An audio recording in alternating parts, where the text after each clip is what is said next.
Sports TV, man. That's my dude. I rolls with him. You heard what the man said. It's Flight Sports TV.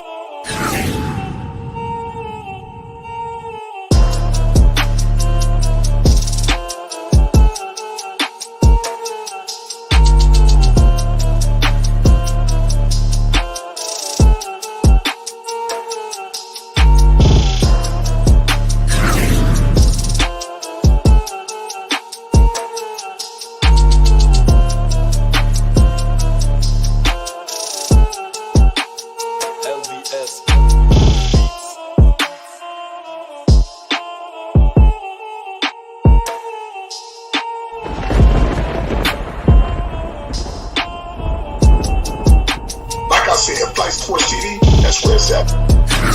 Flight Sports TV.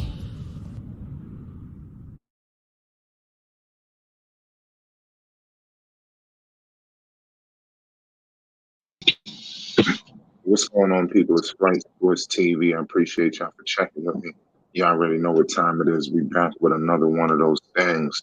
This is going to be a hell of an episode tonight, ladies and gentlemen. We're going to be discussing various topics tonight, all across the Triple D landscape.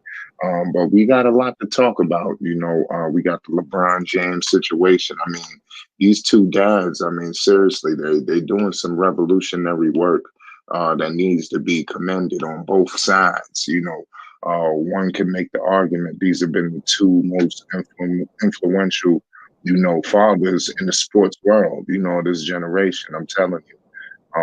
This is going to go down in history, you know, from LeBron James and all his philanthropy. You know, he's opening up schools, doing so much work, charity in Miami and LA and Cleveland and vice all over the place. You know, from what LeVar Ball has done to revolutionizing everything in terms of the way these athletes are coming into the NBA, you know, endorsement opportunities, the avenue they want to take to actually get there. You know, LeVar Ball showed athletes that it's not all NCAA, and he put the NCAA on notice.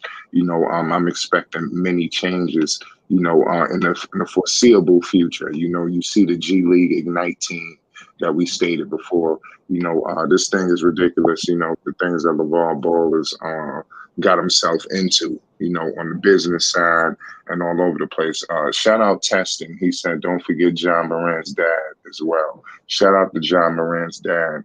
They're doing a great situation out there in Memphis. But I just think that what LeVar Ball and LeBron is doing, just in terms of impacting the overall, you know, just everybody, you understand, from a global standpoint. You know, the JBA was truly revolutionary. Pardon me.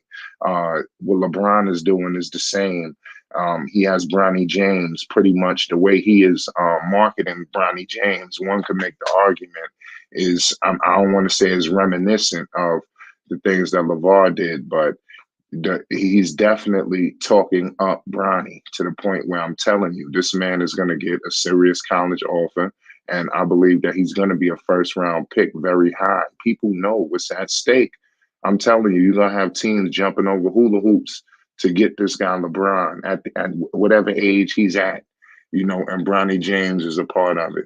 We're going to break it all down. And I want to talk about how the media, you know, had a lot of issues as well, because the media tried to intervene on a couple of these affairs, you know, from when LeVar had stated at one point, I might be moving a little too ahead, but LeBron has stated at one point that, LeVar stated to LeBron that Bronny would not be equal to LeBron James. And the media took that and ran with it and sent that on the roller coaster. And before you know it, it was a story.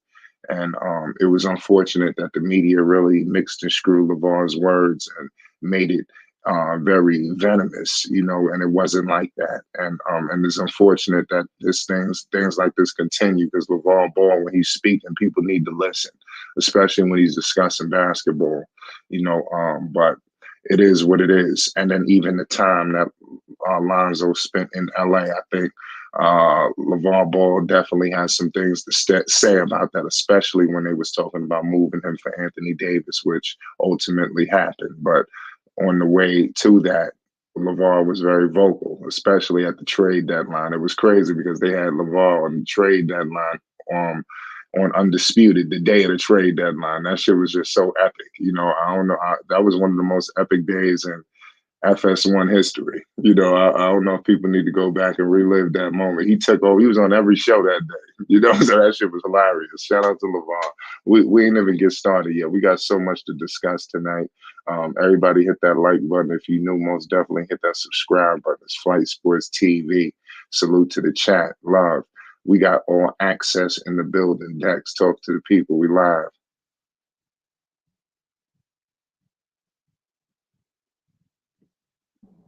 Yes, sir. Shout out to Flight Sports TV, the machine, the voice of the voiceless, the people's champ, the hottest shit in the streets.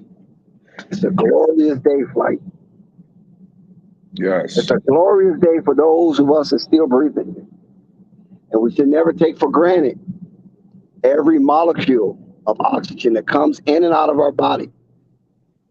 Oxygen comes in, carbon dioxide comes out. And we should appreciate it. Don't take for granted that this is have to happen. Always look at it as a privilege to be alive under the Creator's universe. Shout out to the panel. Shout out to the chat. Shout out to everybody rocking with Flight Sports TV. Yes, Flight. I agree with you 100%, my brother. Yes. The media always try to. I'm talking about the wicked media, not the good media, because you got two medias. You know what I mean? It's just like in the Wizard of Oz, the wicked witch of the East, and then you have the good witch of the West. It's always come down to presenting and causing a chasm amongst two powerful, especially black men. You don't hear that amongst Jeff Bezos and Bill Gates and even the guy from Virgin Airlines. I forgot his name. He's dated Mariah Carey for a while. Bronson. You don't hear that amongst that, and we all know that business is warfare. That's what business means, warfare. You know what I'm saying?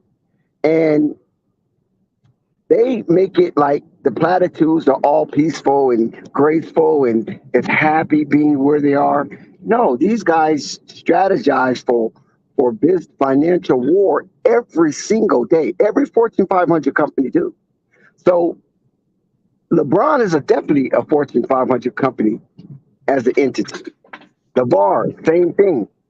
But the only difference is they don't want powerful black men to be united. I don't care if it's in sports or outside of sports. That's just not the American way. So there are entities in place to prevent that. So if one of the guys say something that might be gaslighting, they're going to highlight that to the T.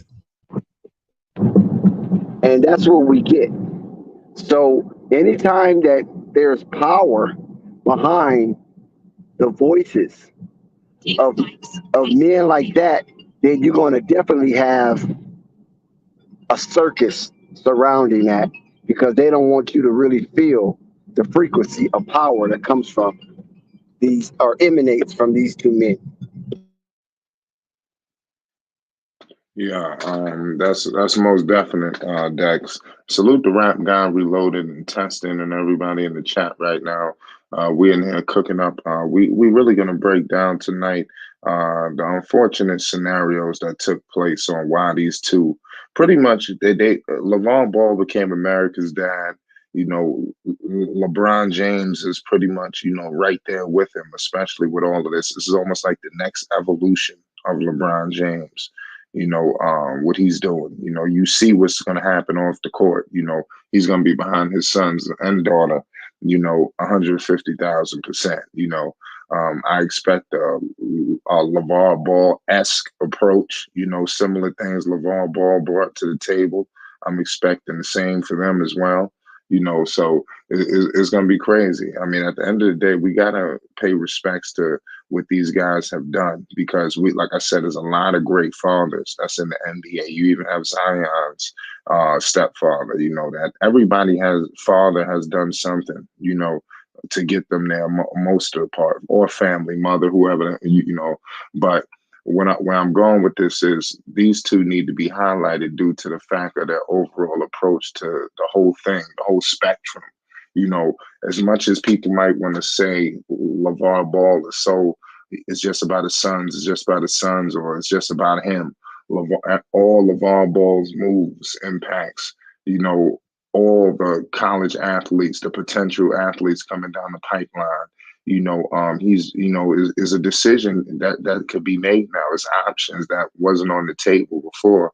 It's crazy. I'm telling you right now, when LeVar Ball announced he was starting up a league, he sent shockwaves throughout the NBA community. People were shitting on themselves. I'm telling you, they thought it was going to be an all-out takeover, by LeVar Ball.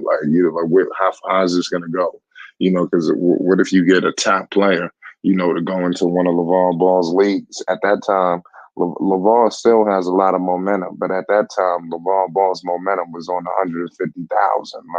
It was because he was still new, on the scene, and then the JBA move was just, like I said, that was just, at that time, it was too much. The Triple Yeah, B's was doing this thing. Go ahead, Dax, my fault. yeah. Because see, when you look at it, they tried to play Lavar as a buffoon, right? And Mm. Lavar was so smooth and slick, and he actually allowed that to integrate his intellect. And he knew coming if he came off like Malcolm X or Farrakhan or somebody like that, he knew that would be a blockage towards his son's advancement. So he came in, shrugging his shoulders, swinging his arms, walking bow-legged, and you know had a kind of buffoonish approach and comedic approach to the things that have become great today. Let me say that again. He came in with a somewhat buffoonish entrance where it's made the big boys, the oligarchs, the gatekeepers sleep, thinking that, oh, okay, we got another Smiley, Eddie Murphy, Kevin Hart type guy, but he's just talking about his sons. Okay, cool. But lo and behold, his whole persona was about change, changing something that was definitely wrong, and changing something into a path of righteousness more than a path of just give me your talent and shut up. And that's what the collegiate sports was all about. And we had a lot of great athletes. You know what I'm saying? All different sizes, all different shapes, all different colors come down the pike of collegiate sports entering the portal of the NFL and USFL and Canadian League. We had a plethora of outstanding. Matter of fact, it was so many they had to make more leagues just so that talent can be explored. Look at Herschel Walker. Look at Jim Kelly. Look at Steve Young. All them Hall of Famers, right? They was playing in the USFL. They was playing in the NFL. Warren Moon. You know what I'm saying? So that's how much wealth of talent was coming through the pikes of the collegiate pipeline. And so the spirit before LeVar got involved, when he was a little kid, the spirit was yearning for someone to hold it and share it and pronounce it out loud. And the O'Bannon brothers initiate a lot of it, and also the O'Bannon brothers is connected to LeVar. You follow what I'm saying? One of them was helping him coach in the Drew League. So when you look at it, it was an idea whose time has come. And when it's an idea who time has come, you cannot stop that. You just can't, right? They tried, and all of a sudden, once they woke up to what Lavar was about, that's when all of the propaganda came down. Because once they saw that Lavar wasn't a useful idiot, then all hell rained down with propaganda. Now he's this, now he's that. Alonzo this. They started chopping at the boys. You know what I mean? Because they tried to chop the head off, but unfortunately they couldn't. The leather of the head was the leather. The neck of the head was just leather tight. So they couldn't chop it off. So they start chopping off the branches, start hitting up the boys, start criticizing them and trying to weaken the brand to that nature or weaken the frequency that Lavar was operating in. So that's what basically happened. And the same happened to LeBron. Don't forget the same happened to LeBron. The same media that castigated Lavar castigated LeBron, right? Remember when he did the media thing? Yeah, the decision. You follow what I'm saying? You remember how that went down? See, don't have short-term memory now. Oh my God, when he did that, all hell broke loose. Even the owner of the Cleveland Cavaliers, Dan Gilbert, became unglued at the seams. And he went out and basically called LeBron his boy, his slave boy. Well, he can't leave me. I own him. Don't forget, this is the language coming out of these people. And this is why they don't use the word owner no more. Keep that in mind now. Oh, shit. Hold on 1 second. They use the word governors now, so now it's no longer they're going by that. That's absolutely right. The decision was definitely crucial. The media really crucified LeBron James at that time. He was definitely like a villain. I didn't like the decision either. I wasn't a huge fan. I didn't even like LeBron James. Oh, my bad. I didn't even like LeBron James even going to Miami in the first place. I thought they had unfinished business in Cleveland. I thought it was unfortunate that he didn't hang out there to get the job done. But to each his own, but that definitely sent, shockwaves throughout the NBA world. And it definitely made LeBron James, not very liked, but it is what it is at the end of the day. It was definitely revolutionary at that point as well. The decision ain't never been done before, y'all. Now you see the free agency is almost like more exciting than the fucking regular season nowadays. There's always some situation where somebody's looming or is a huge trade on the horizon, a huge acquisition. All of this is due to what LeBron James did, the way he heightened that up. You had everybody after he went to Miami, everybody was trying to scatter to do something similar at that level. They got to make a decision. They got to do. You see what's going on. It's wild, man. You got even players that ain't never done nothing. In this league, they running around like the decision is something huge. Like for everybody, we gotta. At this moment was powerful because the players took the power back right here. That's what LeBron James did. And this was truly revolutionary. I got to give the man credit. On this aspect, a lot of times I do get on LeBron James for things, but, this was a huge player move and the owners hated this shit, and they still suffering the remnants of this decision today. Like I stated before, you have superstar players that's on rosters today. Some of them are our favorite players who are on these rosters, and they are potentially on their way out the door due to they have to make a decision. You understand? People are putting themselves first. Back in the days prior to LeBron James making this powerful move, these organizations controlled everything. They didn't give nothing to the players for whatever reason. It's disgusting that they did that, but they did it, but give credit to LeBron James for revolutionizing and the players taking their power back, and they haven't given it back one at all, and they haven't collective bargaining agreements. You see, the referees came to an agreement, the players haven't, and I guarantee you it's due to some of the remnants of the decision. These players these teams in these small markets, they want to hold on to their players, is turmoil. We're gonna get into it. Shout out Manny in the chat. We got Uncle Vern just came in the building. What's the deal, Uncle Vern?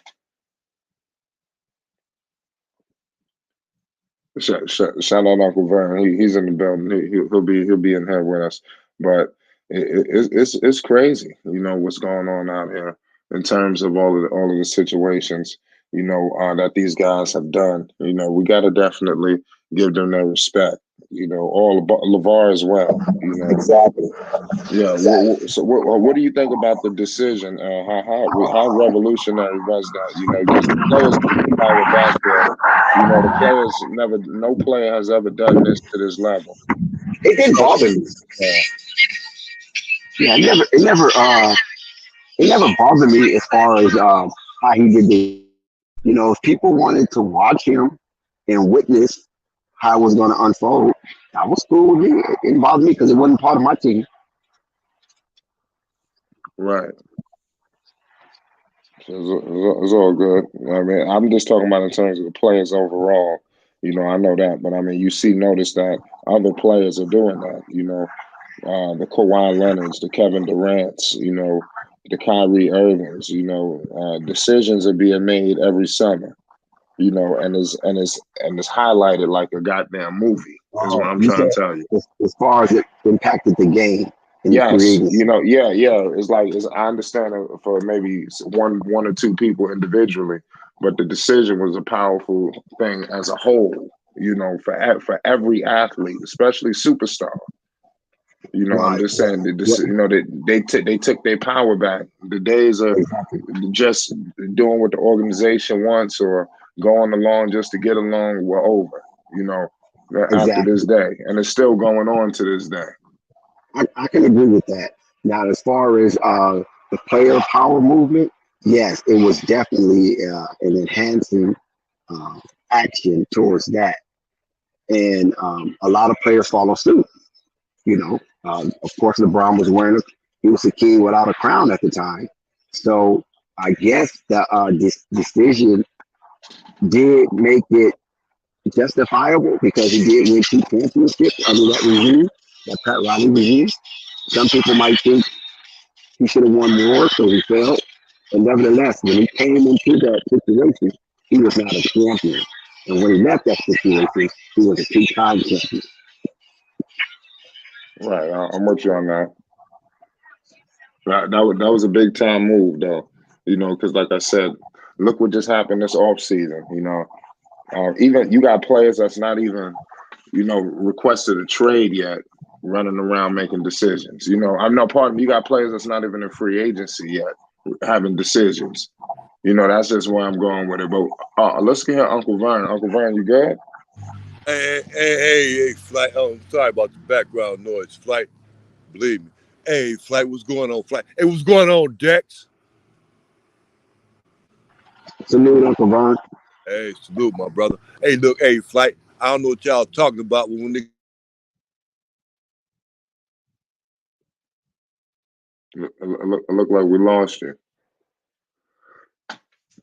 back to what we was just saying. Let me know, Uncle Vern, when you back straight. But everybody knows how powerful this play was in terms of the decision.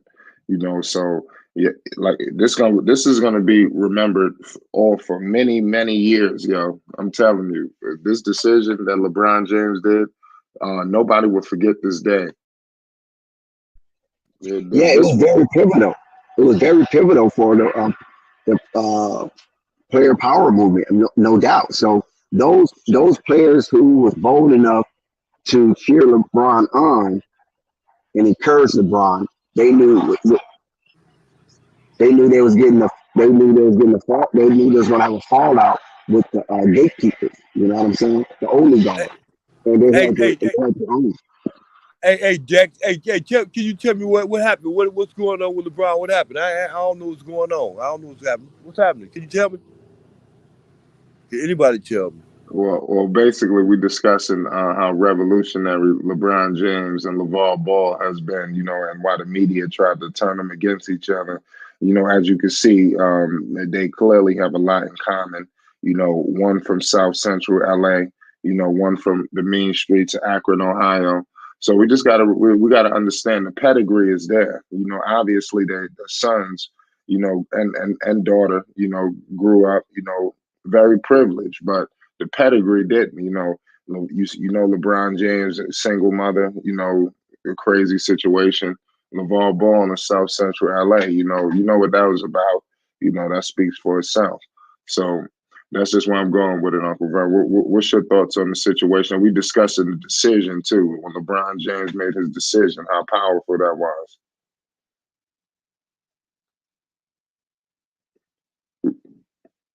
We got Uncle Vern with some technical difficulties tonight, but shout out to Foreign. He said LeVar Ball is legendary, and I'm sure they'll drop a movie about him and the Ball brothers one day, like they did with Serena Williams' dad. That's most definitely. They're gonna have all kind of shit, movies, documentaries, books. I'm telling you. Yeah, like they did King Richard the same. They treated him the same, castigated him, talking about he was living off his daughters and all that type of stuff. They did him the same. But people like to forget because those are the harsh realities of the country that we live in. So they like to forget that because it's not easy to digest that kind of reality. Where if you get a little too powerful, here they come for your head.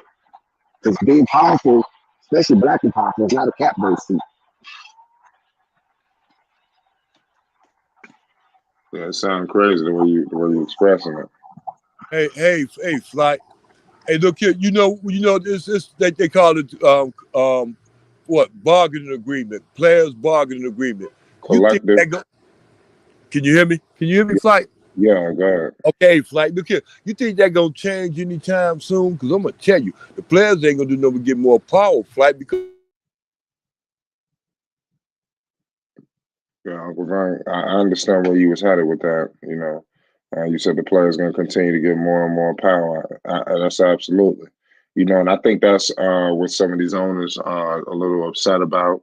Like I said, the remnants of the decision and in these collective bargaining agreements, they're definitely trying to get some power back. But I want to know how. They got a lot in place. With these super maxes and that's No, supposed to keep it playing. listen, like they get it back through the youth that's coming. The guys that's already currently here, they're gonna wait till they wash away. And once they wash away, there's always that new crop coming. And when that new crop come up, that's where they're gonna dig in. They're gonna dig in with that new crop. So They're the not new going to be crop able to will do this. grow up. Right. You know what I'm saying? And they won't have no sense of reality of what was happening unless somebody, talk about the history. Yeah. But you're always going to have somebody do something crazy. All it takes is the best player, the superstar, something to do something wild. At that time, LeBron James was definitely the best player in the world, undeniably at this time, when he made this call to go to Miami. Some people did think it was Kobe at that time. There was a couple of people in the running. You might have said CWE. Yeah, CWE, exactly. That the son owner, Steve, yeah, he did a lot of egregious things that the NBA just seemed it was one of swipe it under the rug. But LeBron is kind of keeping some type of light on the situation by saying the NBA did a bad job in punishing the son's owner. Yeah, that's wild. What do you think about that? That was some wild shit. Everybody keeps talking about that. I don't really have all the details on it, so it's tough for me to really speak on it. That's not something that I'm. Rap Guy Reloaded said, "Flight was Kobe, one of your favorite players."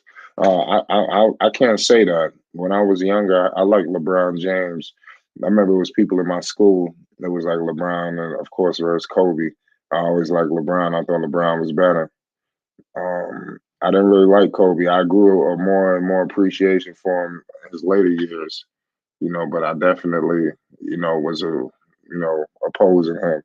I didn't really wasn't he ended up he beat Carmelo Anthony too in Denver. I was rooting for Denver. I did root for him against the Celtics. I wanted them to beat the Celtics, but it was crazy. But Kobe's the truth, man. And they can't take nothing from him.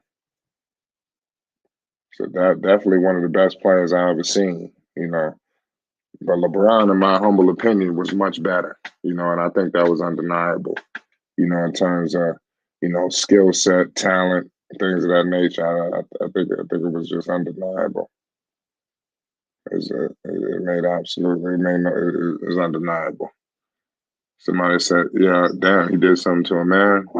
Yeah, Dex, good. Oh yeah. What happened with that Suns owner situation? Do you have? I don't have specific details, but I remember when the investigation first started, it was some racism, some sexism, and it was also some classism. So what happened was this dude he's just irate when it comes to socializing, and I think he's got the syndrome of I'm big I, you little you, and from that he wants everybody to cater to him. He was very harsh to his employees, and at the same time he was groping stud males that work for him. Oh, man. Well, it's unfortunate. That's an unfortunate situation. I hope they figure that out. But yeah, that's wild. You think that could impact Suns players winning the league? No. As long as them contracts are signed and they're agreed upon with their agents, no. Because I don't know if he had like direct engagement with players, but it was mostly like his staff. Most of these egregious actions coming from complaints from the staff when the NBA investigated. I'm quite sure if it was happening with players, oh yeah, he'll be gone.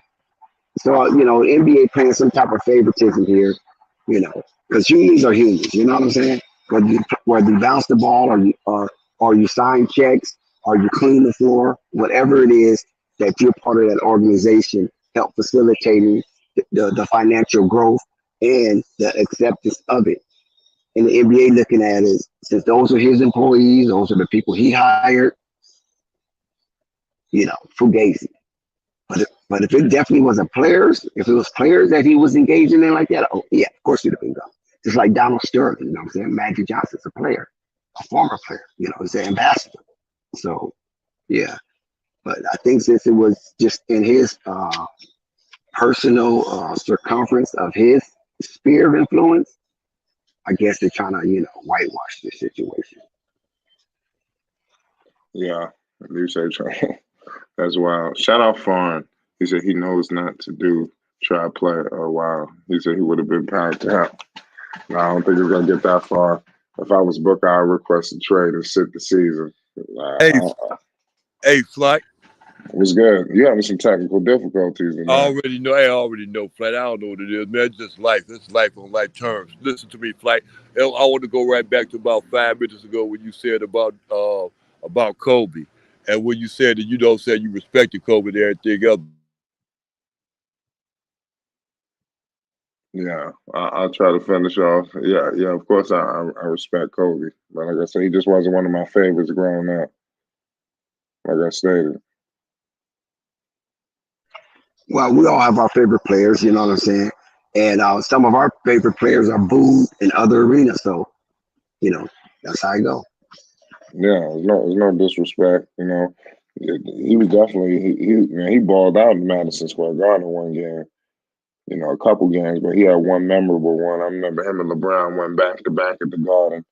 I think he had 60. I think LeBron might have had like 56 or something like that. Yeah, I recall. It was some wild shit. It was like they was dueling. They was wilding up there at the Garden. I never seen Kobe before, but I seen LeBron James before. I seen LeBron when he was with Cleveland. when they had Ilgauskas, Daniel Gibson, and Delonte West. I've seen all of them before at Madison Square Garden. Kobe I, was cold. yeah, He I was never cold. seen Kobe before. I seen Carmelo before when he was with the Denver Nuggets. I never even seen Melo when he was with the Knicks in person. You Yeah, know, shit. Kobe was cold. I mean, I don't know how to explain it. You seen Kobe live? Yeah, plenty of times. And Yeah, in his good days and his whining days. But he was still cold. Even when Kobe was old, he was still cold because he just make these crazy shots. And when he makes these shots, like they go all net. You're like, how the hell he make that? He didn't even hit the rim. And the crowd just go nuts when Kobe makes a shot. So yeah, he was cold, man. He was very entertaining. yeah. Yeah, Kobe was the truth, man. Cause you see, this is the thing about Kobe, right? Kobe was like, he'd be like, no, don't take that shot, Kobe. Kobe ball hog. No, pass it, Kobe, pass it. Oh shit, Kobe, yeah. You know what I'm saying?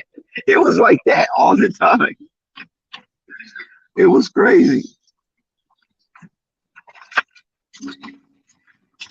Yeah, that shit is wild. I'm up here looking at some other news, trying to stay in tune. Foreign said Kobe was so cold he retired with a 60 bomb. Yep, that was over your man Gordon Hayward. I remember that game. That shit was funny. Was AK-47 in that game? Uh, I'm not sure. Andre Karolinka, I don't know if he was playing. AK-47, he was a trip. That shit was wild. No, I don't know if he was playing at that time. I have to double check, but that was definitely a hell of a time. That was a good NBA. Kobe went out with a bang. Shit. My man CWE Brown said I was sad when Kobe passed away. I couldn't believe it. Yo, I ain't gonna lie, that's wild because when that news happened, I basically that shit was crazy. I was live, and then the news broke. I should go check that out. That was actually one of the better videos I ever had. That was a long, long time ago. I felt like it was a long time ago. I was sad. I was on the computer. I think I was doing a Luka Doncic video. Then that news broke, and then I just went live right on. It was so crazy. I think I was one of the first people to report on that on YouTube because I was already on live already. When somebody told me, I thought that shit was a joke. That automatically sound like somebody playing with you. They said something with a helicopter accident. I was like, nah, this dude's playing. I looked that shit up. That shit was official. I said, what the fuck? Oh, man, I like to know where everybody at when they heard that news. Dex, where were you when you heard that news? How'd you find out? Uh, I was in LA when I found out. Yep, I was in LA and I didn't believe it at first because somebody called me and told me. And when they called me, I was like, man, shut up, fool. Kobe dead. You know what I'm saying? He was like, man, I'm telling you, Rick Foster was on there with him. I was like, what? So then I go look up everything. I look up Rick Fox first. When I see Rick Fox was okay, that's when I said, man, ain't nothing wrong with Rick Fox. Man, it was a there was 9 people on the couple with him. Then I looked up Kobe because I was really hesitant to look up Kobe. When I looked up Kobe, there it was.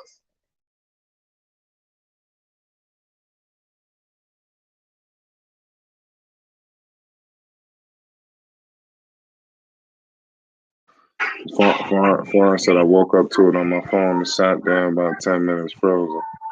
Yeah, that was sad the day when Kobe passed away. He had so much more knowledge. He was doing a lot of stuff. He had daughters too. He had daughters. He didn't have sons. You obviously seen what Gigi was becoming. That was unfortunate too. It was just a sad situation. I wish that shit never happened. It's messed up, yeah. It's life, man. We lost a legend, though. Dude was a problem. Kobe was nice, man. You can't take nothing away from him. You had a lot of WNBA athletes flocking to him. You had a lot of NBA athletes. He was even doing something.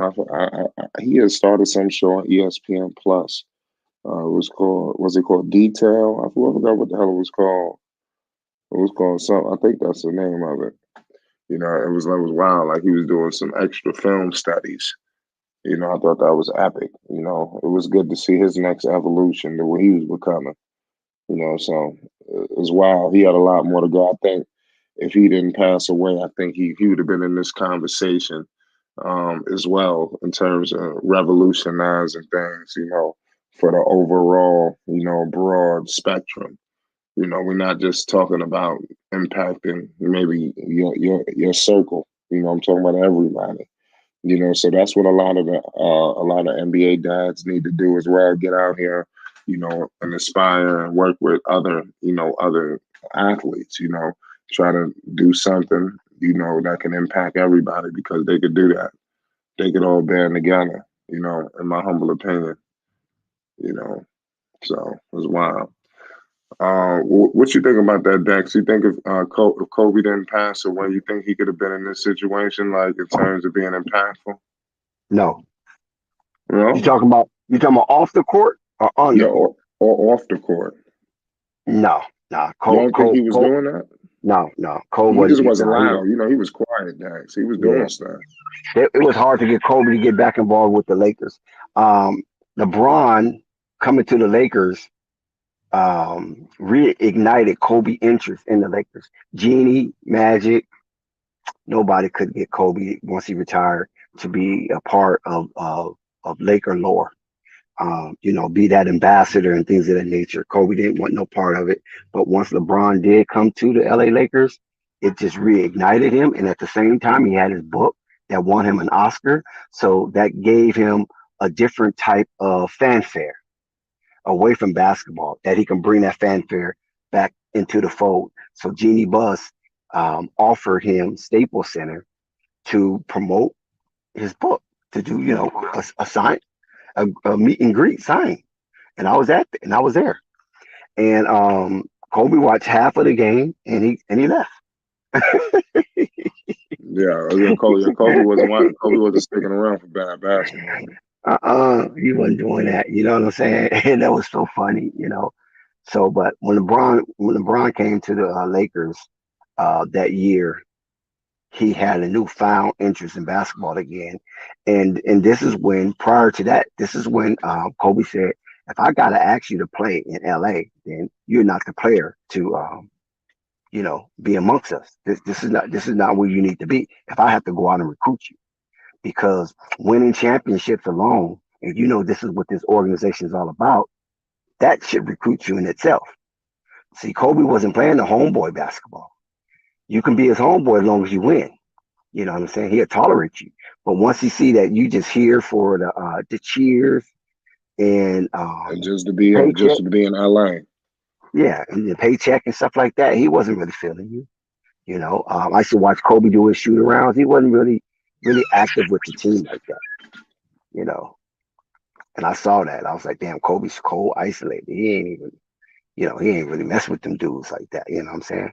Normally, a player from his situation, if they was built different than Kobe, they'd be, shaking it up, high five, high shoulder bumping in the air.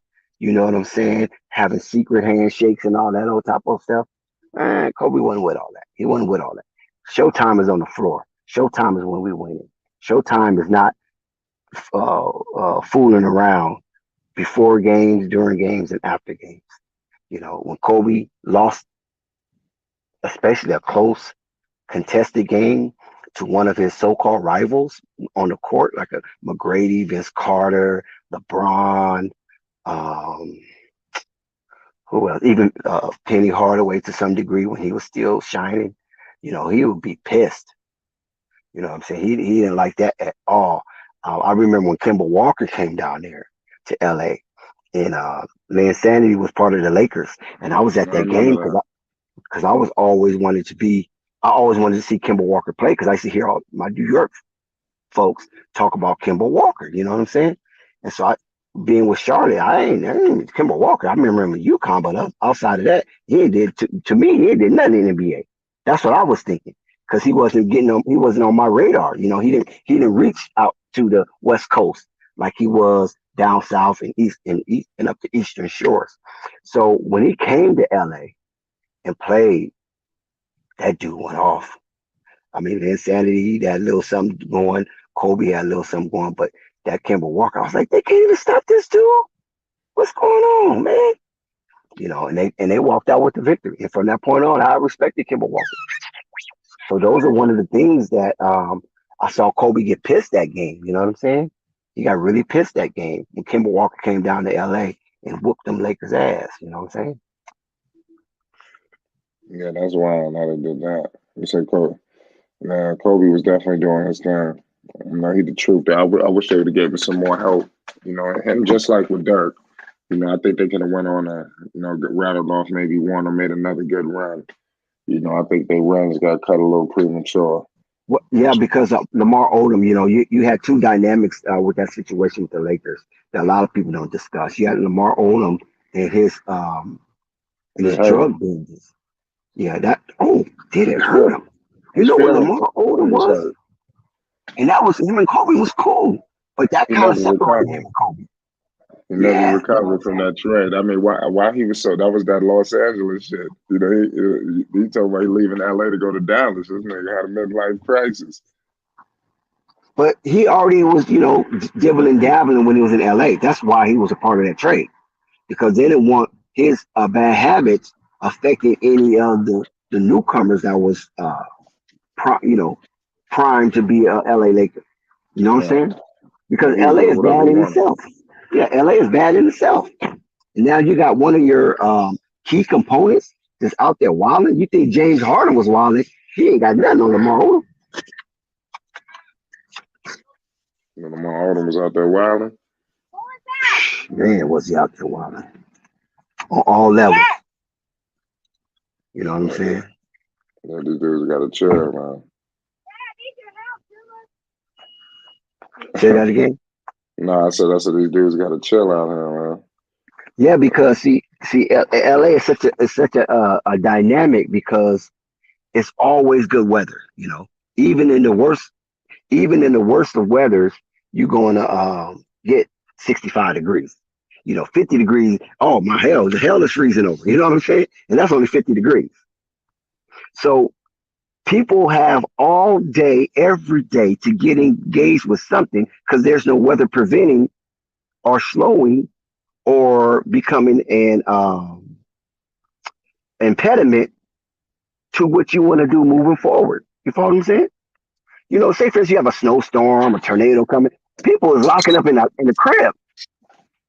You don't have people in LA locking up in the crib. This is why LA is a capital of world homelessness. You know what I'm saying? They got a place where they call Tent City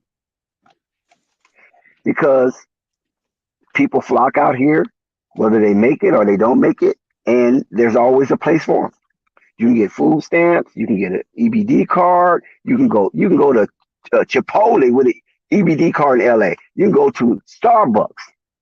You can be homeless, living like middle class until your money run out. You follow what I'm saying? Yeah, that's crazy. Yeah, you can go to the doctor. You can get fitness. You go to 24-hour fitness. All kind of little stuff. You homeless. And it might cost me $3,200 to get a 24-hour yearly fitness or something like that. So So so LA is a whole different dynamic. So you always is in Shout out Basil. Basil said he looking for that game. yeah, it's like you don't want okay. Oh, okay. But go ahead. I mean, you cooking. I just was showing him where score. It's a tied up game right now, though. Yeah, yeah. I was watching before I left the crib. Yeah, so one thing about LA, you are arm reach from being rich or you're arm reach for life in the penitentiary. Right. That's why we at the old saying, you come to LA on vacation, leave on probation. Yeah. Because it's so tempting. because the weather and everything allows Oh, you oh, yo, to he move just around. got picked. Yo, he just got picked, yo. Oh my goodness. Oh my goodness. Pick six of a lifetime. Wow. That's crazy. It's still Man, time this left. yeah, that hurt right there. It's Justin Herbert. Skip Yeah, Bayless that gonna kill hurt. him tomorrow morning. Yeah, that hurts right there. So yeah, that's why it was hard for Kobe to get back to that situation where they was competitors because not only was Kobe sucking up a lot of the contract, but the will to win in LA, it just wasn't there for that crop coming out of college. You know what I mean? Coming out of Right. college, and certain players act like they didn't want to come because Kobe putting the demand on them. They want to come chill, live by the beach. You know what I'm saying? Allow their families to go to Disneyland and Magic Mountain and Knoxbury Farm and do all kind of hunting. Because in the state of California, you got everything you got in the world. You got it in California. You have from the top. Remember, California is the second largest state in the union, right? But the most populated, no, yeah, they're the most populated state in the union. But as far as geography, they are the second largest next to Texas. But one thing about Texas, Texas has they're not as populated because Texas want that oil. They don't want people living over them oil fields. You know what I'm saying? Because Texas is always fracking for oil. So they keep their population scarce on purpose. It's a money thing with the Texans. Now with California, they want an absorbent population because there's a wealthy side of California that needs help. So Right. they encourage, come ye one, come ye all. You know what I'm saying? We're gonna have something for you. Now, California and Colorado were one of the first two states that legalized medicinal recreation, right? Right. For recreational use. And do you know Colorado is building like crazy? They is building all through Colorado, especially on the outskirts of Denver. And California, they're doing the same thing. From the border of Mexico all the way to the border of Oregon. I mean, the state line of Oregon, not the border. I'll take that back. State line. From the border of Mexico down to San Diego to the state line of Oregon, they are building like you never seen before. And all I can think of is all of the young guys and girls that went to prison for a certain amount of time. Any time is a lot of time for engaging and distributing marijuana. And the state is just stacking up so many houses and so many communities. You don't even think about it. And so all this, when it comes to LA, the players just want to come chill. This is not Clipperland. Now you can do that over at Clippers, but when you come to the Lakers, ain't no chill pill. You know what I'm saying? You're always in the hot seat, and that's why Kobe couldn't get back because the players that was towards the whiny years of Kobe, they probably didn't want it as much as Kobe still wanted it. That's crazy, man. That's some ridiculous shit, Dax. But I mean, it is what it is at the end of the day. Shout out my man CWE. You know, y'all in here talking heavy on the football. Um, Shout out my man, Rap Guy Reloaded. But he definitely did throw that pick six. But I mean, the game is not over. You got 10 minutes and you got a whole bunch of time. I don't know who y'all thought was gonna win. But I'm telling you, want to have some Yeah, more. We're looking to bring more of this season. Try to do what we can. There's a lot of people who don't have, who can't catch things. Who you think gonna win this game, Dax? Well, I hope it's the damn Chargers. Right, yeah. Uh-oh. They're getting some decent yardage. Yeah, listen. I want every LA team to have a championship. You know what I'm saying? It's just too bad that the Flippers is just, they get in their own way. Yeah. The Clippers gotta wake up, man. They got Kawhi Leonard. They got PG. Did they even get to the conference finals? Yeah, they did. They got Okay. there. Suns Did beat them, they? remember? Yeah, the Suns beat them. Are you sure? Positive. I don't know. No, I think they no, they didn't. I don't think they ever got to the conference finals. Kawhi got hurt. Yeah, Kawhi got hurt and the Suns beat him. Because I remember they lost to Denver, I think, in the semifinals. They was gonna play the Lakers and they blew it. The Clippers been to the Western Conference Finals. No. I'm talking about with Kawhi Leonard. Yeah, that's what I'm talking about. With Kawhi Leonard. Ain't Uh, nobody else got him that far. nah. What's good, Fawn? My It's phone good. was burning up. Yeah, I just came to talk to you about the Suns did beat them in the conference finals. It was the finals where they went against Milwaukee. Like like they beat the Clippers to go to Milwaukee. And the Clippers was hooping too. That was without Kawhi. Right. It was just Paul George and you had players step up like Terrence Mann. He was outdoing himself and things like that. But yeah, that was a good series though. That was. Now they got John Wall too.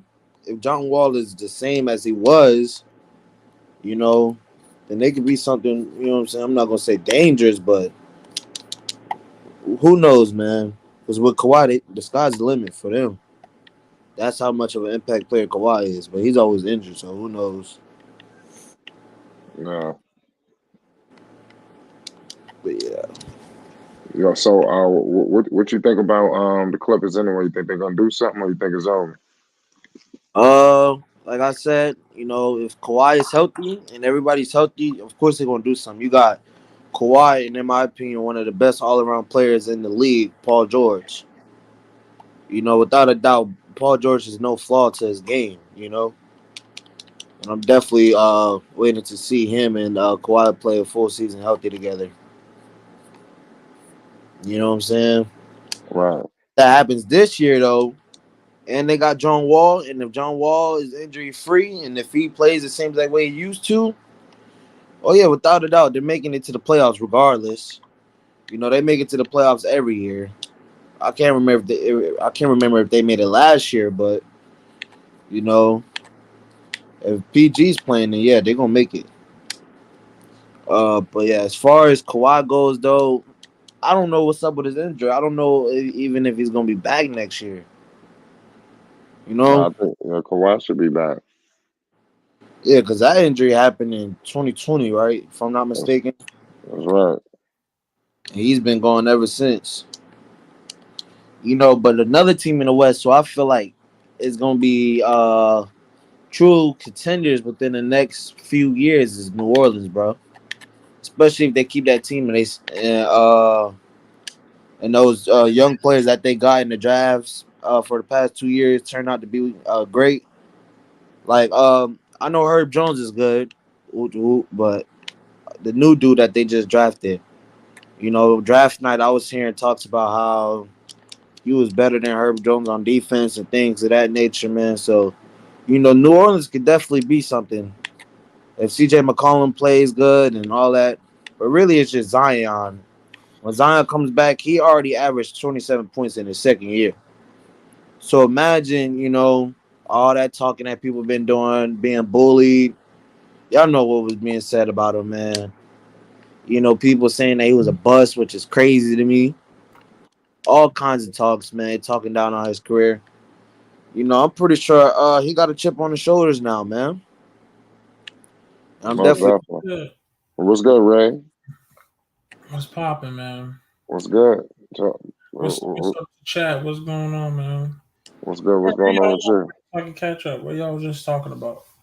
We No, were just, we was just talking about a whole bunch of shit. Really, I mean, the topic is about why LeBron James and LeVar Ball, why the media tried to throw dirt on their names and try to make them pit them as enemies. Especially with them being two powerful fathers. Impacting a lot off the court globally. In so many different aspects. They got so much in common. That's really the basis of it. Yeah. Well, for my take on it, to be honest, when it comes down to LeBron and Lavar, I don't think there was never ever uh, hate or some type of separation from each other. Some like I feel like if they was really to come together, and you saw it during the off season, ladies and gentlemen, how they dapped each other up. I never thought it was anything. Um, there was really issue between them two. It's just that you gotta understand that they're grown people and they're fathers. So if anybody talks about their children in a certain way, then they're going to be territorial of that. And people have to understand that. People have to stop being sensitive in the world. They're fathers at first, at the end of the day. Because if you talk, LeVar has let it be known. If you talk about his children, if you go down on his children, you feel like his children ain't this, his children ain't that. He don't even want to hear it. yep. So how do you think it's the same? It's probably the same way with LeBron James as well. It's like if you talk shit about LeBron's children, Bronny, which he gave him, Bronny, which is LeBron, he gave him his own name. Okay, and when it comes down to his children, that's his territory. You don't want somebody getting on your children or talking about your children. Like, hey, what's up, man? Hey, you know what I'm saying? Hey, whoa, this is my generation I made. What's good? What's good? Why you know what I'm saying? Right. It's not a personal thing. It's not a personal issue. It's just letting them know, like, hey, man, this is my territory. This is my children. You know what I'm saying? If you got some issues about them, you want to talk about them, how about you talk that to me first? You know what I'm saying? You address that with me. That's all it was. So I remember they try to make that's a big thing because a lot of people like negativity. A lot of people like to make commotion when it's really not that much commotion. You get what I'm saying? Bigger than what it is. Okay. Second, the media is always going to try to find a way to find something negative when a black father, let me repeat that, a black father is doing the right things with their children. The media is always going to try to make that into a situation. You know why? Because that's a narrative that the father is doing right. Flight, for example, doing what he's got to do, showing us that he got children, you know what I'm saying, working, doing his thing, all that. If the media get hold on to Flight, they're gonna try to find something negative about him. That's the same thing they do with LeVar Ball or LeBron James or whoever that's black and doing the right things. Because the narrative is as a black father, or what I'm talking about. Just being honest. The narrative that we don't like, but it's out there, is the father don't want to be there. The father's never there. Father don't want to take care of children. La la la. And when you have a black father that could be in front of the media, in front of the TV, and show that he can be a father and can be that supportive person, that supportive adult for that child, then it's showing an image to the children, to the further children, to the next generation. So that's more reason why the media is probably going to go out them or make something that's bigger than what it is because they don't want that to happen. So that's the two biggest things you have to understand when it comes to this title. But when it comes to LeVar Ball and LeBron James, I think they're just fine. I don't think they have an issue. If I'm not mistaken, LeBron has said a lot when it comes to the Ball brothers. I think if I'm not mistaken, I remember one of his children had one of the Lakers jerseys and had Ball on it. Okay, and he was dancing with it and all that, or something like that. And also, LeBron has put Lonzo Ball on social media before, and I think, and he definitely talked about good things a little bit about LaMelo too. So I don't think there's an issue. It's So keep just rest. they were trying to Did make they it dap each other up at the Drew? Not really. I like the right. dark meat. Yeah, they dapped each other at the Drew League. So It ain't all no I'm So issue. we saying, just bought a whole chicken. all I'm saying Give me is the leg. people will try to make it a issue, a bigger issue than what it is. I Huh? don't think there's a big issue between them. Shit, That's Yeah, all. Dakota. most def. So what's the issue between them? I said there's no issue between them. Yeah, but I don't remember hearing nothing about no issue. I mean, I remember they tried to, but at this exact moment, there's Well, no. LeBron did say, keep my kid's name out your mouth. He did say that, and he said it vehemently. Yeah, So, and I think that was just a territorial Wait, situation. when?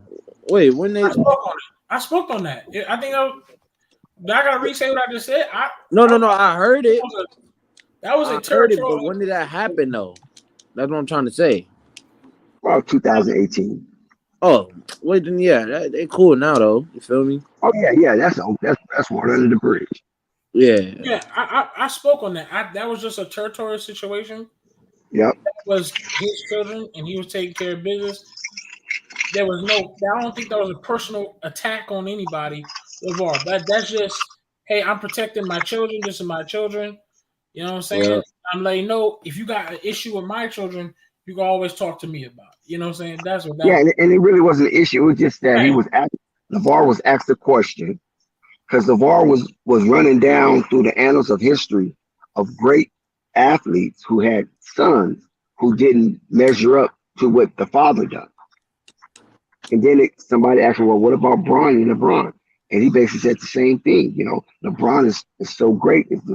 It's hard. It would be very difficult for Bronny to measure up to that. He said and then LeBron said, with me, I wasn't the athlete. I mean, I was an athlete, but I wasn't like that great athlete. You know what I'm saying? I went through my rigor and I maxed out as a practice player. But my sons is different. So it was really no competition for my sons to match up to what I did because my days in the NFL was short lived. You follow what I'm saying? And plus, there's nothing to interfere with. So now it's easier for them to be greater than what I was. And that's what we're talking about Lonzo. Right. And like I said earlier, I never read it as an attack or something. That was just pure example of, listen, that's my children. I'm the father. You know what I'm saying? I'm always be protective of my children. You got an issue with them, you could talk to me about it. You know what I'm saying? I don't think it was something personal.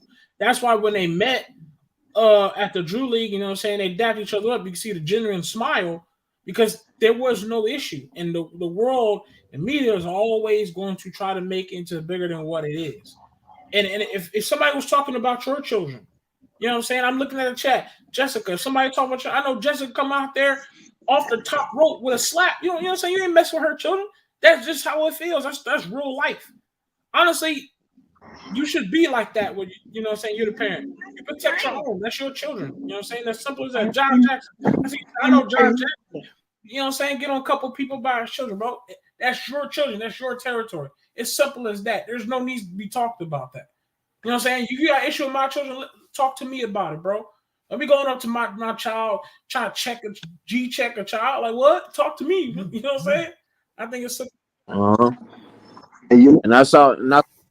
I'll let you go, Dex. I was getting ready because I'm down here in the chat with Jessica, Josh, and Basil. Today, I just happened to watch LaMelo Ball game against Zion Williamson.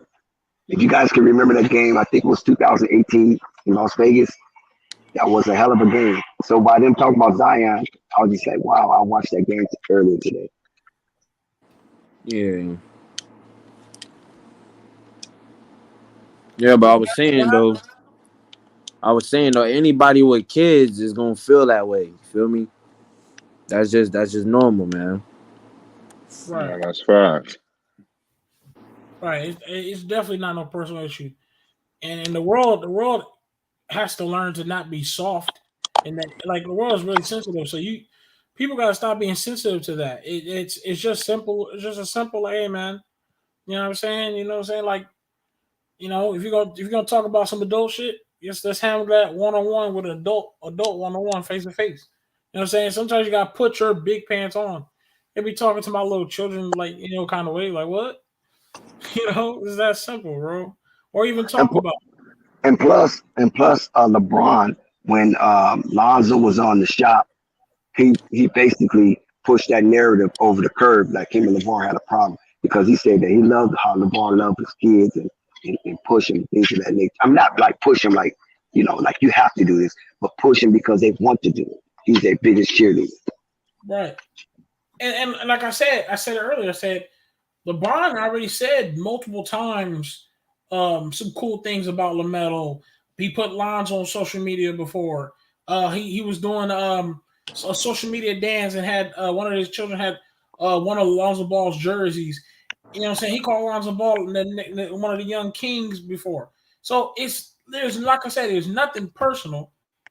It's just you gotta do what's right. You know what I'm saying? If somebody talking about your family, you gotta step up, especially as a father. You know what I'm saying? And for me, that should be um a great example for the upcoming father. You know what I'm saying? You don't gotta be soft. Don't be afraid. Don't be afraid to step up for your family. You know what I'm saying? Like if somebody talking about your girl, talking about your kids.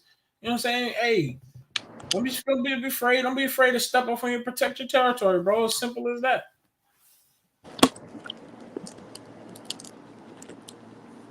It's facts. So how many games? What y'all thinking about those Pelicans? Oh, I already stated my opinion. I feel like they're gonna be good in the next few years, especially if they keep this team that they got and build around them. They're gonna be solid. Actually, I feel like they're making it into the playoffs next year. They're no playing team, especially with Zion coming back. I'm excited for the Pelicans' future. I feel like they got a bright future, more brighter future than they had with. I ain't even gonna go to that. I ain't even gonna go to that extent. I'm gonna let y'all take it over. Hey, let me tell y'all something, man. Chat, we're keeping it 1,000. We're keeping it real. You know what I'm saying? It's Thursday. I mean, actually, it's about to be Friday, but it's Thursday night. Listen, man, the week is almost over. It's very, very important. Show your support. Hit that cash app if you can. If all else fails, you got nowhere else you can do it. Go ahead, just hit the super chat if you got to. Um, like said Dex, he got the PayPal. If you go through a little PayPal, whatever you gotta do, please support Flight in this situation, man. We trying to get some big names up here. In order to get those big names up here, we gotta have a little bit of support. So if you can, you know what I'm saying, God, if you got a little something, appreciate you if you do something, man. Already know we doing fight was doing big things, man. So if you got it, you know what I'm saying, we appreciate it if you do, man. Let y'all know. And Flight this year, I'm definitely finna go to some Magic games, man. No, oh yeah, you got to give us some footage when you go there. Yeah, if the Wi-Fi good. Yeah, You those gotta be- buildings is hectic.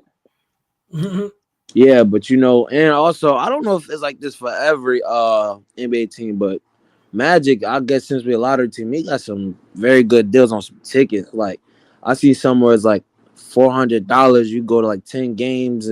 I can't remember. It was some. It was hella. It was like hella prices and stuff like that. Also, we put out our new jerseys today too. Y'all seen that? Our statement jerseys. Nah, I've seen a lot of people put it out. Let me see it. It was like they brought back the pinstripes, but they put like some I ugly see little. it. Yeah, they put back some ugly little camo stars on the side. But it's good enough to me. You feel me? Yeah, I mean, I it looked pretty much the same. yeah. That's what I'm I saying. just feel like, in I'm my on like the opinion, revolutionary ones. I like to look even different. Go ahead. I just feel like, in my opinion, we should go back to the original pinstripe jerseys and those stars jerseys that Tracy McGrady and them had on. Y'all remember those jerseys? It had like the stars all over it. Probably. I Tracy think So, McGrady. so. I know what you're talking about. I know what you're talking about. yeah, like things like that. They need to bring back the original Magic uniforms and the original feel, bro. original logo. I mean Yeah, everything. some original is good, some original is not. Like the Lakers original, that wasn't good, bro. I'm sorry, bro. I actually like the newer Lakers jersey except for the original. Now the baby blue ones, that's fire. Uh, Yeah, but when it comes to that, like the I old know color what you're talking about. with Magic Johnson wore, I'm good on that. I'm good on that one. Those are basic as hell. And I hey, seen I seen for, even about the original jerseys, like boom, Memphis, right? Memphis had the coldest logo and the coldest jersey to me, in my opinion. Like their old ones before it all got changed up. I don't know if y'all know what I'm talking about, but the Grizzlies, man, they logo and they jersey was nice, bro. Yeah, the Grizzlies got some good shit. that's fast. Now I just saw someone say Miami. Now Miami. You know what's crazy? I don't remember a jersey from Miami where it was bad at all. I don't. I don't remember a jersey. All the It's, Miami jerseys I've known has been okay, decent, amazing, or spectacular. I ain't yeah, never seen a bad Heat jersey in my entire life so far. Unless somebody could remind me of a jersey that Miami Heat had that was just bad. I don't remember a bad Miami Heat jersey. And considering so, I mean, their primary colors are black and red, so you it's can't really kind of go hard. can't really go Yeah. wrong. Can't really fuck up that bad. So, but yeah, and with All right, Miami, you so mix it up. what was like the best jerseys or like the best logo y'all ever seen, like of all time in the NBA? Mhm. Like, I know. Charlotte had one that was pretty good that I liked. Um, Denver Nuggets, they had this all red jersey. I forgot what it was called. I think it was all this all red All Star Weekend jersey. It was just that was fire. It was the Denver Nuggets. They had this one. Miami had an amazing one where they had a pink with like baby blue and they killed that one. I ain't gonna cap. Miami killed that one. I'm just trying to think of all the ones. It's kind of hard. I'm trying to think because there was a couple of ones that was really really good. Because Orlando had one too that was really good. I'm trying to think. we had a lot of them that we just decided to get rid of. Like I'm really not feeling the whole orange color. Like I don't get where we got orange from when our junk is pretty much black, blue, and white. And now they doing orange and a whole bunch of junk, man. It's ugly, man. Them jerseys that we had last year was terrible. But now, like I'm now trying to though, think. like boom, what teams I was finna As talk soon as about? I can remember, I can. Yeah, Oh, okay. For me, I remember now. I got it. Um, Memphis. That's my favorite jersey, and the jersey is Memphis. Memphis. They had they did a blue teal. They had a blue teal jersey. Vancouver. that's The what I was city talking jersey. about. Yup, Those are the best. That one was the best. yup. Those jersey. It's a baby blue with like brown stripes, like a little bit of reddish, and then you got this grizzly bear like just coming at you through the shorts. Like that shit is that outfit, that whole entire outfit is fire as fuck, bro. I can't even go. Yes, man. I ain't gonna care. That was fire as hell. I also like the old Rockets one. Facts, but that Vancouver jersey, the Memphis Grizzlies, the baby blue with the letters, got this little Flintstone letters, and then you got the big old grizzly coming out, almost like he's attacking the ball through the shorts. Oh, bro. Oh, what? With the outside lining of like a red and brown. Oh, what? City jerseys, those are fire as hell, bro. The Raptors dinosaur ones was fire, and those were good, but still quite wasn't as good as the Grizzlies ones. But those Raptors ones was top tier too.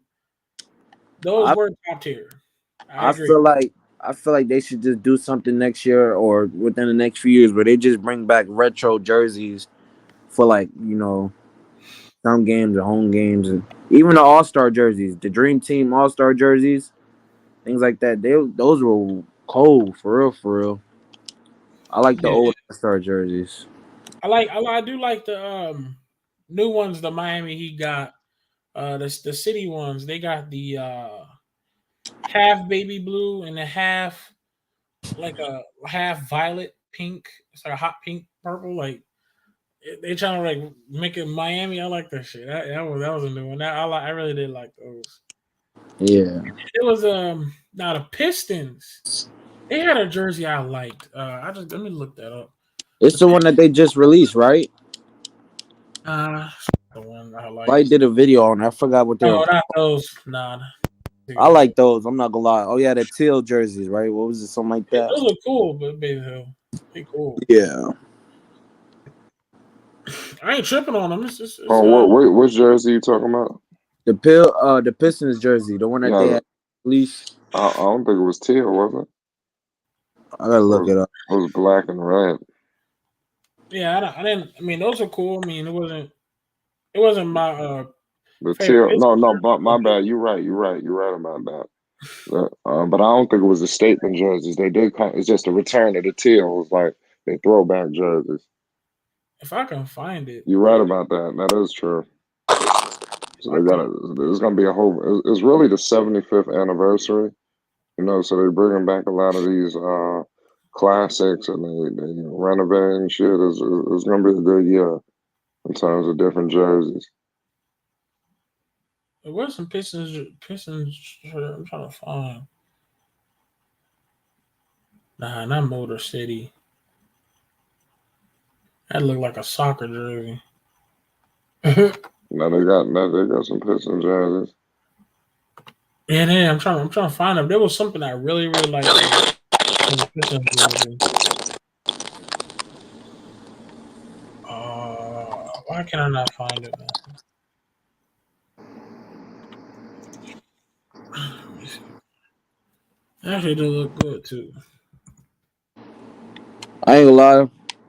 I got one topic about the NBA since we getting on like jerseys and teams and things like that. Where I feel like a lot of people ain't gonna be able to make up their decision. But who do y'all think got the best mascot?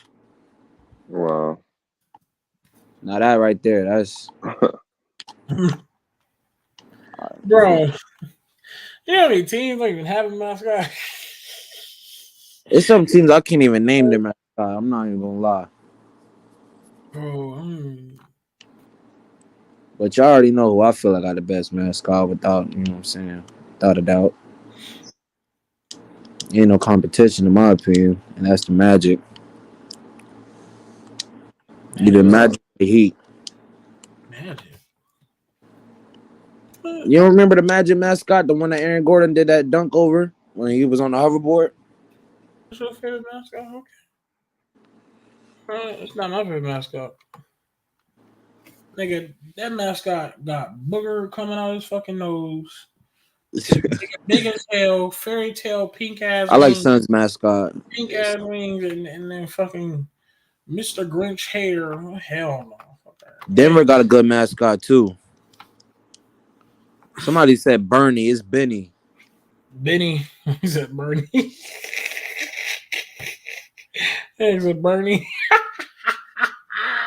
He said Bernie. Oh yeah, I don't crack. Nah, I would say nah, bro. Now that I'm looking at this Orlando mask, oh hell no.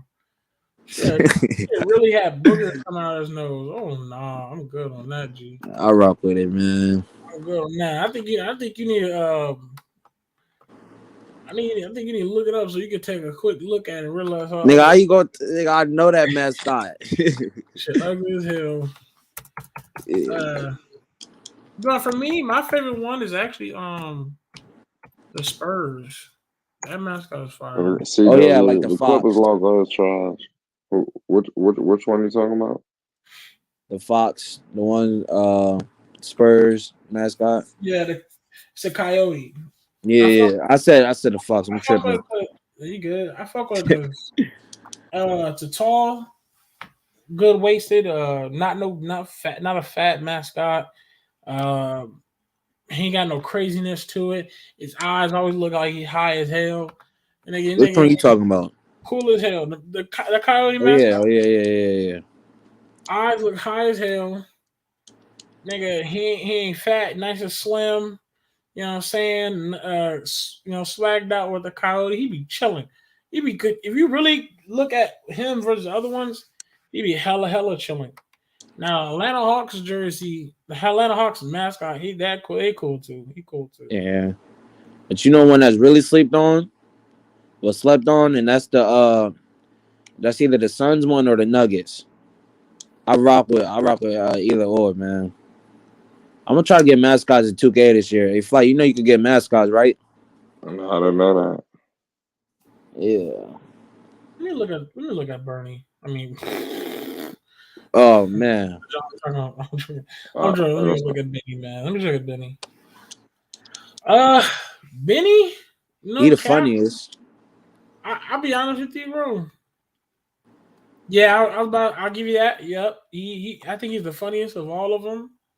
Um, only issue that throws me off with Benny.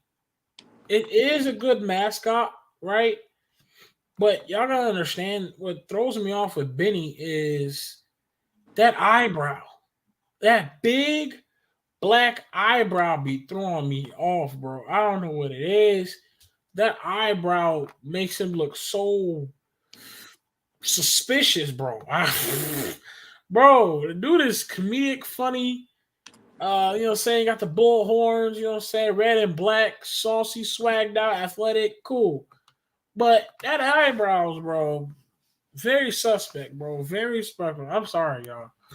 Okay, that eyebrows just like really the eyebrows makes that mascot like a 9 out of 10. He would be a 10 out of 10, but them eyebrows, bro, that's just suspect, bro. I'm sorry. I don't care what y'all gotta say. That's just suspect. In my opinion, though, Benny's one of the most iconic mascots, of course. Fucking mad. I'm sorry. Maybe that's just me. I don't like Chucky in real life. You know what I'm saying? I don't like Chucky. So if you got a mascot looking suspect, bro, it's already a GG. I don't like you. I'm sorry. This man said Chucky. we talking about the dog. Hey, but yeah. You What scared of you? Chucky? Yeah. I didn't say I'm scared of him. I just don't like the Yes, you nigga. are. The fuck? You I scared don't of him. like the nigga. The fuck? That's crazy. That's one of my favorite I'm movies. serious. I'm not scared. I just don't like that nigga. I don't like that nigga, bro. Like I will box that nigga Chucky in the ring. Bro. I don't like. I ain't gonna lie. For Chucky to be, that. for Chucky to be that smart, that little man, look. All right, bro. I don't like that nigga, And that's why Chucky. That's why the Chucky series is one of the best series, bro. Just And cause, that's one of my favorite shits. yeah, for a little doll, the way he be cursing and all kinds of junk, like you feel me? I haven't watched a scary movie since I had kids. I don't let them watch no shit like that. Because when I was young, I seen so much shit, man. You feel me? That I bro. just should have never seen. You know, just Right, that's why you get scared and shit to go to sleep. Ever since I don't right, even watch right, horror movies no more. Ever right. since they've been, I don't want them to watch that. I Even swear to though he God, fought, like hell no. hell no, right? Yeah, Because you can, Good. because that shit really to me, that can scar you for later, bro. Yeah, that's what I'm saying. You got to be old enough to deal with it because I do it when I'm older. It's fine. it's still some bad energy, you know. So, but it's just you Facts, got to be bro. old enough to decipher this entertainment. This is a fucking actor, you know. Facts, facts, facts, facts, His name is Brad Dourif. This is a fucking facts, facts, he's a facts, millionaire. facts, You know, facts. this how All you right, this stop is being this is scared of Johnny Gill. Don't this trip, how you right? stop being scared of things. You know, Right, this is how I learned. You know, like I said, it's like Freddy Krueger. This nigga name is Robert England. He's a fucking right, millionaire. He's an actor. right, He played in all these right. movies. You know, you see him Facts. in different Yeah, roles. right, facts. Like Right. so Yeah, it's just um, that's. man, let But me I mean, when you're young, you don't know this shit. facts. When you're young, bro, them niggas really be scarred, nigga. Y'all they be thinking that's a joke. Nigga, if you You be wondering why your kid want to sleep with the day or the light on, bro. You know, fucked that nigga up. my son already on that, but he was like, he want to leave the door open. Listen, I ain't gonna So cap. you I ain't see gonna cap. Chucky, shit. I'm gonna give the Pelicans jerseys a 7 out of 10. and I hate to break this down to you, like Yo, what was the best Chucky flying? because the Pelicans. I mean, not Jersey, but It the was the Pelicans first one. mascot 7 out of 10, bro. That nigga Oh, big headed ass nigga, bro. I'm Chuck. gonna keep it a whole buck. I'm sorry. Like the Yeah. Pelicans jersey is. I mean, the Pelicans mascot is cool. It's nothing bad. He's athletic too. He be doing a couple tricks sometimes. But that big ass head, bro. You know what I'm saying? And you're a bird. And listen, and you're a bird. You know what I'm saying? Here's a bird. And let me stop. You're already a bird. This man ready trying to violate. You know what I'm saying? You're a bird, big. So, anyways, I'm not even trying to make jokes. I'm really trying to make jokes. We rating mascots, all right? We rating the mascot, and the bird is not that bad. It's just that nigga head is too big for his body, man. I ain't gonna cap to you, bro. So that's why that nigga gotta drop down to like a 7 out of 10, bro. I'm just being honest, bro. That's my truth. I'm gonna get to the next mascot, but yeah, I'm not even trying to make fun jokes. I'm serious. So wasn't it then Freddy Krueger? Wasn't he in New York or something like that? What the hell? No, wasn't it Jason? Oh yeah, Jason. Yeah, Jason. What was it called? Jason takes down Manhattan, something like that. Yeah, that was some funny shit. Now I ain't gonna front. Them shits was low key scary. I ain't gonna lie, but I'll watch them. But I ain't afraid of it. But it give you some little fucking chills. I ain't gonna lie. Right.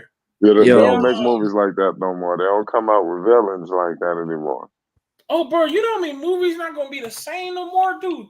Yeah, dude, the comedians in some movies. Oh man, and they're not even here no more, bro. It's hard to replicate the acting. Same, man. It's not gonna be the same. Mm-hmm. Oh, dude, you know how many comedians that died that was outstanding in the jokes? Bernie Mac. There'll never be another Bernie Mac, man. Oh man, what? Now let me tell you this. Now I'm gonna say the Hawks, 8.5. They're definitely better than the Pelicans mascot. 8.5. The only reason I didn't rank them a 9 or a 10 is because they're a bird. I mean, you're a bird. Let me stop. But no, I give them 8.5 because it's cool colors. You know what? F that. They're a 9. No, I'm wrong. The Hawks mascot is a 9. Never mind. Because if you really think about it, the Hawks mascot is the most athletic of all the mascots. If you pay attention to Hawks mascots, the Hawks mascots be always doing tricks, always doing dunks, always doing shit with the more athletic than other mascots. Cool coloring. He got them cool eyes with the eyes of the mascots. He got black wings. He got the little mohawk going up the middle. That beak is big as hell, so it ain't a 10. So I'm gonna give the Hawks mascot a 9. I ain't gonna cap. I'm gonna give Hawks mascot a 9. So they got a good mascot. They're not 10 out of 10, but that's a 9, bro. For sure. That's just the truth. Yep. I'm gonna go to that Jazz mascot though. What's wrong with the Jazz mascot? So I'm gonna give y'all that. Chat. Tell me. Okay, chat. Tell me what y'all think I'm about to rate the Jazz mascot. 1 out of 10. What do y'all think? I'm gonna give y'all a couple seconds before I say the rating. Type it in the chat. All right. Y'all type it in the chat because I'm gonna tell y'all what I really think about the mascot, bro. What's wrong with the mascot? I'm just rating it. Okay, so Basil, you say you think it's a 6. Rap God, you think I'm about to rate it a 5? Okay. Anybody else? Because I'm gonna tell you right now, someone already guessed it. Somebody already guessed what I'm gonna say. Whoever got some more, let me know what you guess. Because I'm gonna tell you what I'm gonna rate this. I'm gonna tell you, look. I'm gonna rate the Jazz mascot a 5. Okay, because they try to make it a bear, But this nigga look like this mascot nigga look like that nigga don't even look like a bear, bro. That nigga look like a hairy ass sloth. Hey, nigga, the nigga look like a brown hairy ass sloth with fucking the nigga got a 70s fucking shit around a nigga head. Nigga need to take that shit off, bro. All right, and I'm just keeping a whole buck. I've been looking at this, bro. The nigga look like he works out all up upper body, but the bottom is like, bro, what the hell? No leg day, my nigga. Nigga got the fucking biceps, triceps, nigga. That nigga got no fucking legs, bro. That shit is ridiculous, bro. That nigga look like a rectangular sloth, my nigga. A vertical bullshit. I feel bad for the jerseys, bro.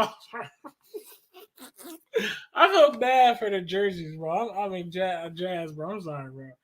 Y'all mascots are horrible, bro. I'm sorry, bro. I'm not gonna rate it a 1 or a 2 because it ain't that bad, but I'm gonna give y'all a good 5, bro. So if they're Jazz fans, bro, I'm sorry. You know what I'm saying?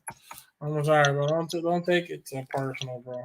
Please don't take it. How the hell be a Jazz fan? Hey, I'm just saying. We got phone way to take it personal. You gotta be sound to be a Jazz fan. That's gotta be tough. Nigga, the Hornets mascot. Ooh. It's a Hornet. Hornets mascot, man. Look. But they lose points because them eyes is big as hell. You know what I'm saying?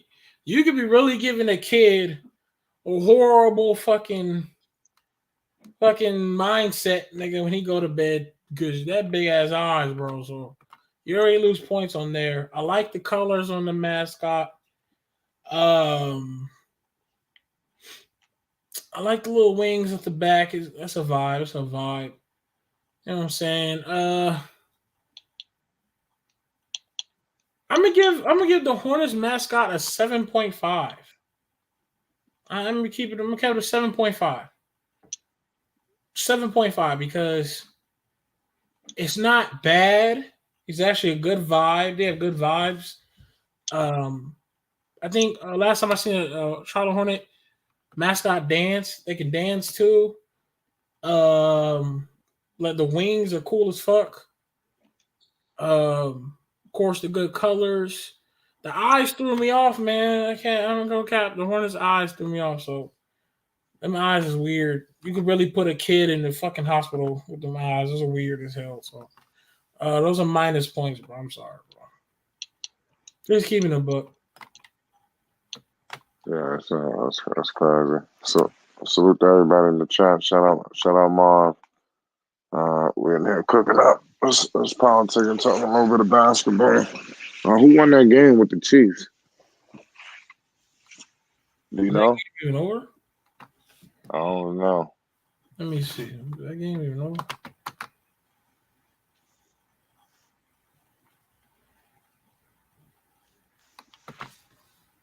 Let me see. Oh, the Chiefs won.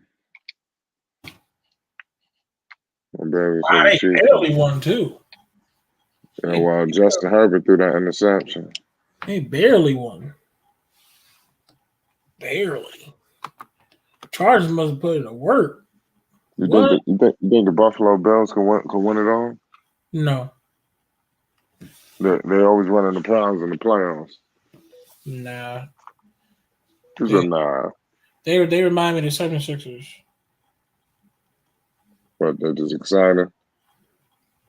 They're just an outstanding regular season team. They play good, maybe the first 2 good games, and they stop. It's every year. Buffalo Bills have made it to the playoffs a lot and just stopped. They stop around the 3rd round or the 2nd round. So they're like the 76ers. They got good squad. They got couple pieces.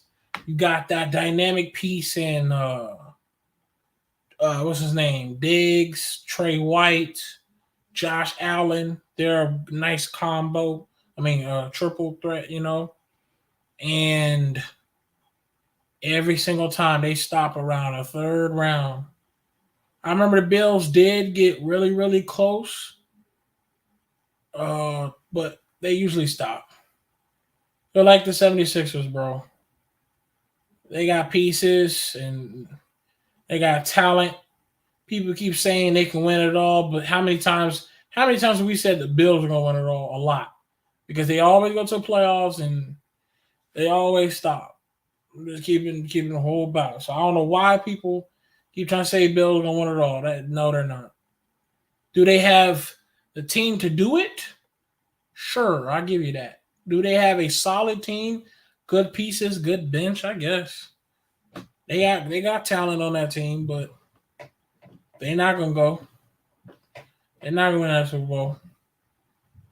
Buffalo Bills had a playoff team 5-6 years in a row.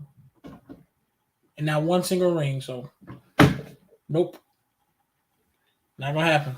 Is it not Buffalo?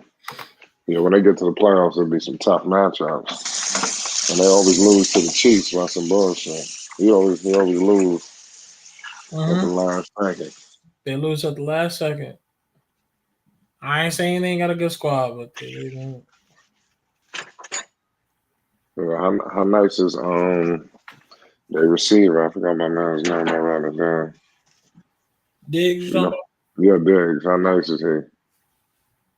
Oh man, he's phenomenal, man. He the best receiver in the game? No.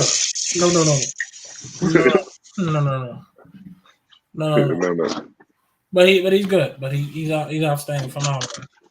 Diggs is definitely a top 10 receiver. He's outstanding. He's outstanding. Is he the best? Hell no. He definitely a problem. Oh, he's a problem. Oh, for sure. Outstanding route running. Got some speed on him. Very fluent. Can catch. Oh yeah. If you ain't paying attention, he's you know what I'm saying. Easy. That's a catch. He's definitely top 10 on my list. But he ain't better than a few guys that I like.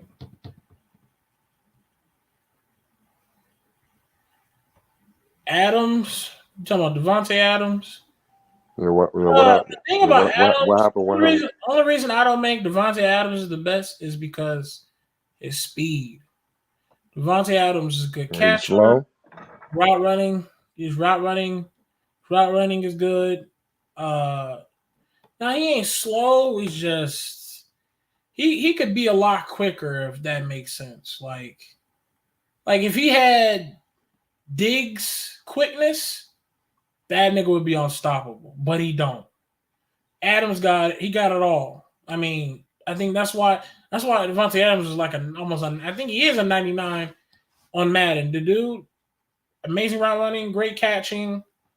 I mean, you can't stop him a one-on-one. Well, who's a 99? He's not quick enough. Adams is not quick enough. That's the issue. Like, he's a guy like Devontae Adams is like Larry Fitzgerald, kind of. Like you can see what Larry Fitzgerald's going to do to you, but it don't matter if you're there or not, he's probably going to catch it on you. You get what I'm saying? Like, guys like Tyreek Hill, Diggs, those are guys that can, or Odell, those are guys that can hit you with some shit and you didn't see it coming, and then you eventually go get them. But Devontae Adams is, he's not quick on his feet to where you he shook you or some shit, like you didn't see it coming. Oh, you knew it was coming. He just gonna catch it over you. That's all. You know what I'm saying? You're not gonna stop it. He gonna run a route on you and you can't do nothing about it. But at the same time, you see what's going on in front of you because he don't got that quickness. It's something about his quickness is not connecting. Adams' quickness ain't there. But that's our reason Devontae Adams ain't the best to me. We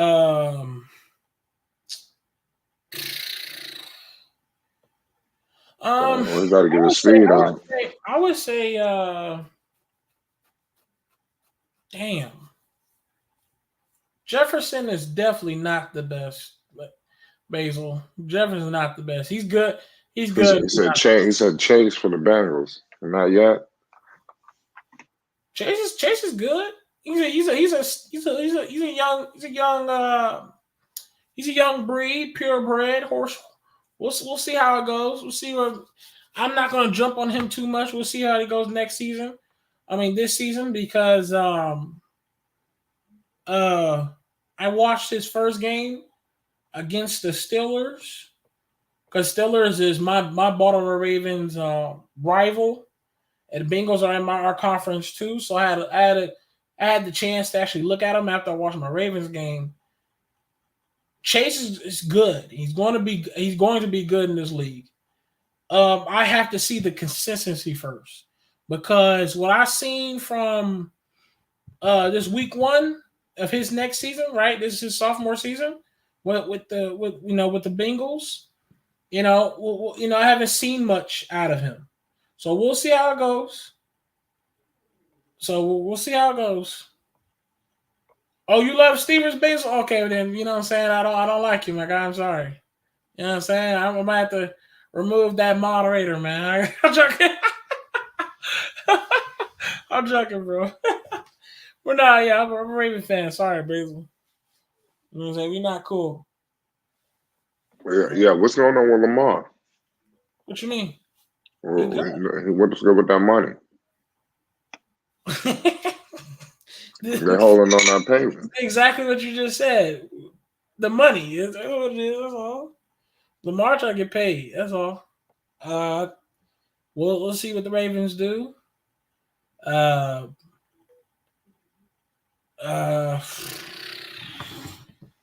think he wants to be a Raven. He's definitely the Ravens. He is the Ravens. It's just we'll see how it goes. He wants money, man. And the thing about the Ravens, they cheat, man. They cheat. See, people are gotta understand. The Ravens were lucky enough to get these talents. Like people be thinking, because people be wondering why you saying like right now. I'm saying they're cheap, right? They're probably y'all probably saying, well, why are you saying he's cheap? They're cheap, and they had all this talent that they had on their team, all these legends. I mean, the Ravens had legends on legends. You gotta understand, they was lucky enough to draft those people. We drafted a lot of talent that was good. So, for example, Haloti Ngata, one of our Ravens defensive tackle legends, he was a draft pick. So we had him regardless on contract. Ray Lewis, Ed Reed, we drafted those dudes. You're saying it wasn't like we all was in a shopping free agency and we picked these boys up. No. When it comes to Ravens and them shopping motherfuckers in the free agency, they are cheap. They don't want to shop for nobody. So we had to, when it comes to Ravens, we drafted talent. We drafted Lamar, Marquise Brown. You know what I'm saying? We drafted these talent dudes. You know what I'm saying? When it comes to talent, we don't spend no damn money. We drafted Ronnie Stanley. We drafted Michael Orr, one of the greatest left tackles of the game. You know what I'm saying? We Ravens had a lot of legends, but we drafted those dudes. We drafted what's his name? Jamal Lewis. We had to draft those legendary. Yeah, and you hear me saying these names. You know what I'm saying? We drafted Dennis Pitta, Mark Andrews, all these dudes that were Raven legends. We had to draft those guys. When it comes to, and that's why people be thinking like we be spending money. Nah, Ravens is cheap as fuck. When the free agency happened, we be picking up fucking backup dudes, some dudes who probably won't even touch the field. That's what we do during free agency. If you don't believe me, pay attention to the next free agency. Watch we sign Lamar back and pick up nobody. And if we do pick up somebody, it's gonna be somebody y'all don't even care about at all. That's what we do. Baltimore don't draft no free agent name. Okay, the biggest draft name that we picked up from free agency was last year was Sammy Watkins, and that nigga came off a leg injury, and that nigga still got injured after week 6. I'm just giving a buck with y'all, bro. I love my Ravens, but I see that's how you know I'm a fan. When I can fully admit, when it comes out in free agency, we are cheap, bro. We are cheap as hell. We don't want to pick up no big name free agents, bro. We gotta draft the legends. If we don't draft you and you a legend, that's the only thing we can do. Really, the Ravens are the Hornets when it comes to the free agency. We don't want to pick up no talent, bro. We just draft the talent. And luckily, but here's the thing though. Only testing. Here's the thing. Only thing about the Hornets is they didn't even draft nobody. They didn't draft other than LaMelo. Nigga, the Ravens at least drafted. We drafted Ed Reed, Ray Lewis, you know what I'm saying? Jamal Lewis, Dennis Pitta, Mark Andrews, Lamar Jackson, Marquise Brown. We drafted those dudes. You know what I'm saying? Ladarius Webb. We drafted good guys. You know what I'm saying? Michael Orr. Nigga, we fucking that's what I'm saying. Yes, Ravens have history, legends. We got it all. But guess what? Those are all drafts, all drafted people. We ain't never went that free agency and picked up some big old marquee name. We ain't never done it. Oh yeah, I'm sure Steelers are too, but there ain't nobody cheaper than the Ravens. What's good, Marvin? What's up, Marvin? What's going on, fellas? What's going on, Rave? I hear you going on out there. I hear you out there. Them your boys are the Ravens, huh? Oh yeah. It was my boys, man. You been with them? You been with them? Oh, been with them. What? Ladarius Webb, Chris McAllister. Come on, y'all don't get me started, bro. So you was with him when Ray was there. You was with him when Ray was there, obviously. What? I was there when Terrell Suggs, what was T Sizzle? You know what I'm saying? Y'all, what? When he was a young cat. Man, when we had Lodi Nada, Dennis Pitta, you know what I'm saying, Jamal Lewis, oh my Malcolm Brown, oh my God, let me stop. One of the best defenses ever in the NFL. It's to be debated that they've been one of the best defenses ever in the NFL. Let me stop. You know, they're up there with the 85 Bears. You know what I'm talking about, right? Yeah, they had yeah. Bears is nice, man. But I heard you on here a minute ago. I didn't say nothing. I just let you finish talking about Buffalo. I just want to run something out. I ain't no Buffalo Bill fan, but I'm just telling it like it is. Buffalo, if they play their cards right, they prime to do something. We say that with them every year. We say that with them every year. This past season, hold on. This past season, I mean, no, I'm gonna go before that. The year before last, they went to the AFC Championship game and they lost. This past season, you remember that overtime game they lost in Kansas City, 49-30, 35 or something like that in overtime, 38 or something like that. They lost. It was a close game, and that was in the divisional round. The next game would have been in Buffalo, but they lost that game. They come in this year and they win their first game. I know they ain't won nothing. I know that already. But it's not that. Because they did win something. Because they're like the 76ers. They're very dominant in the regular season. They have high quality power. Like I said, they got Josh Allen, they got Diggs, they got Trey White. They have an outstanding safety, full safety, strong safety Pryor and that other dude. What's his name? Bills even got what's that dude, man?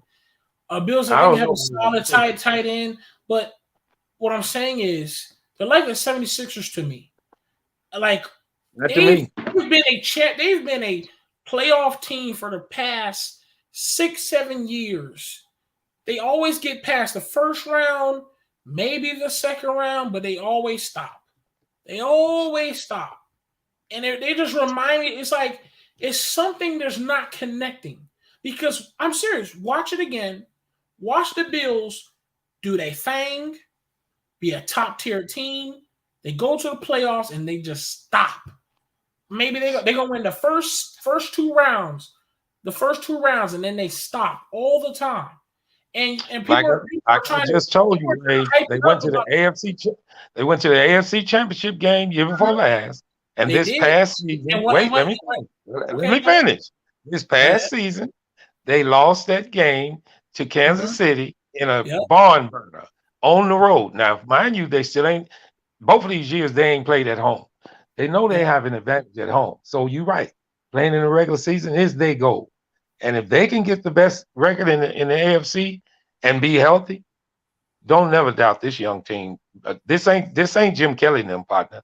This is a good team from top to bottom. And I ain't no Buffalo Bill fan, but I see it. They well coached.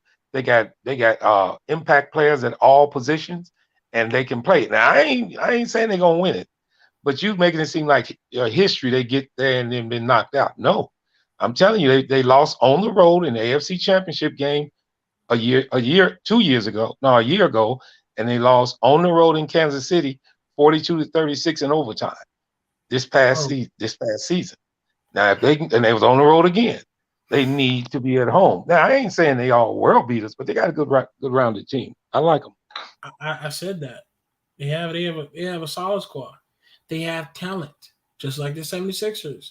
They have talent. 76ers have Joel Embiid. They had Curry one time. They had talent in there. Tobias Harris. What I'm saying is it's the same thing with the Bills. They got talent. It's not.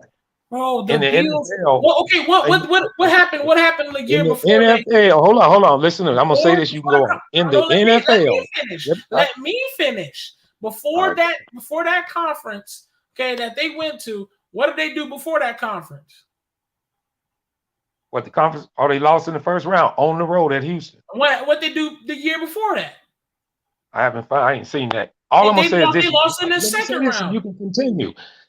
On the road and at home in NFL is totally different than in NBA. So don't bring that up. You know, if you ain't got home field advantage in the NFL, it's a disadvantage.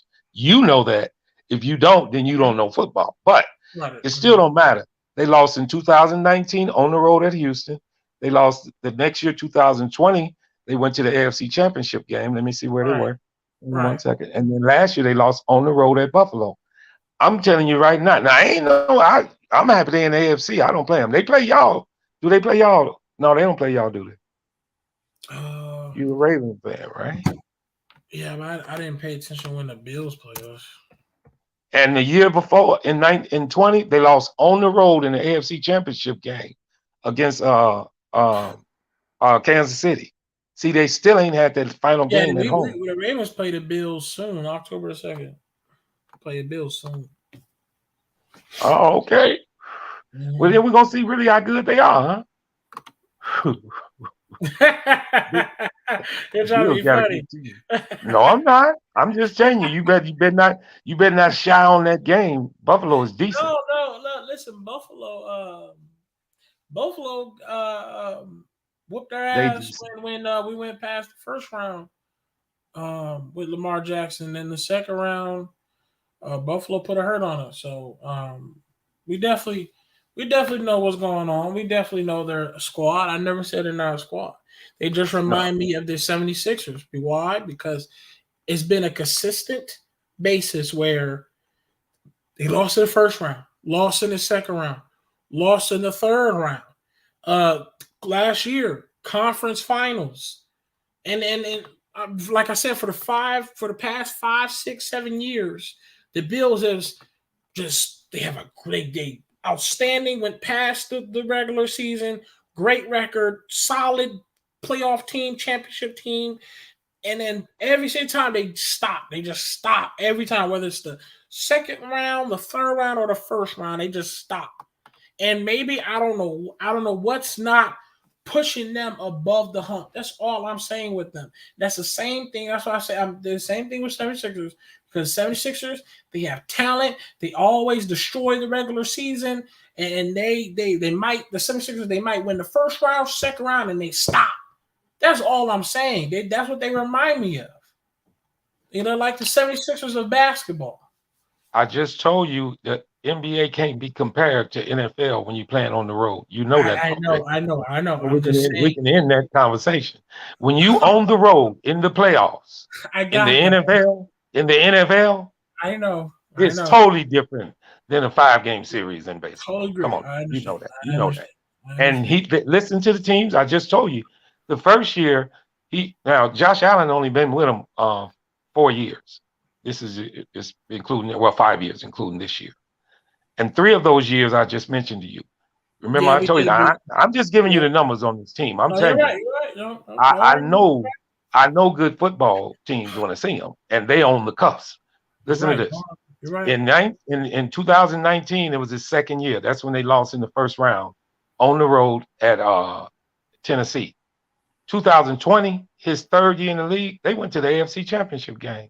Yep. He had a quarterback rating of 107.2. Mm-hmm. Now I ain't no Bills fan, but I wish we had it. Last year, now one thing that he gets sacked quite a bit. But then I guess maybe that's from him scrambling so damn much. But this team is decent, and that's just him. They got a squad, man. Mm-hmm. They got a full team, and I'm not bragging on them. I'm just telling you, watch out for them. Because You're right. now, wait a minute, didn't they just beat the Rams?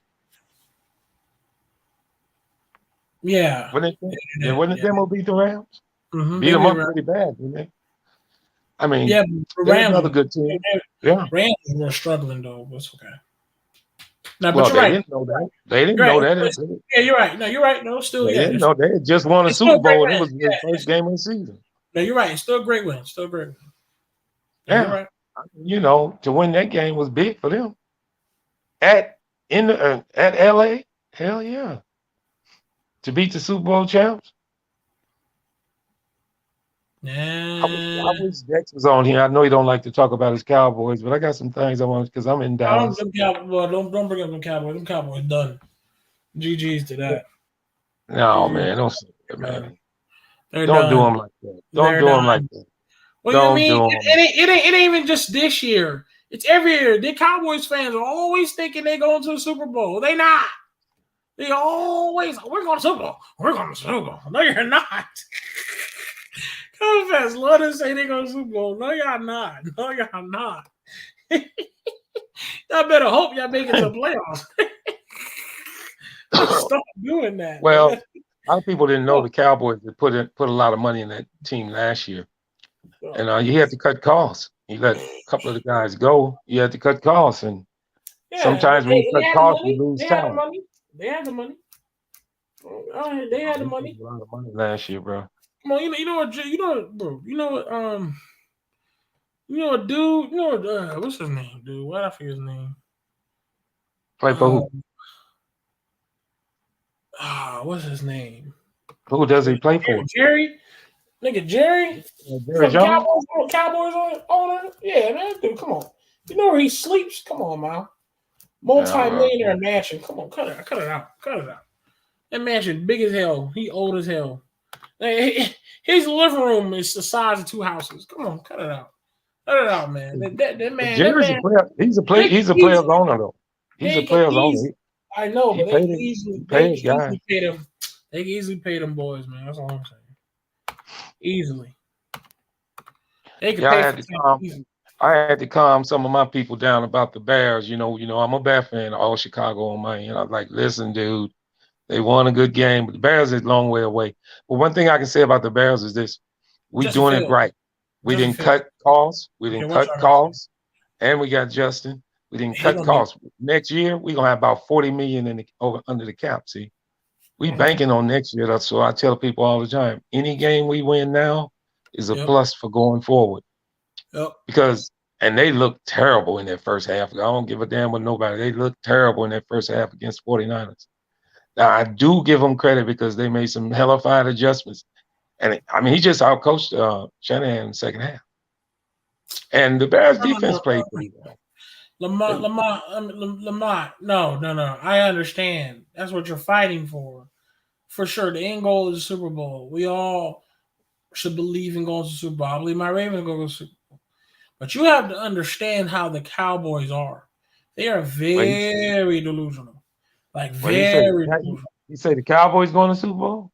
No. I'm saying they're no. I'm saying now he was telling me that everyone's supposed to believe that they can win it all for sure. I totally agree.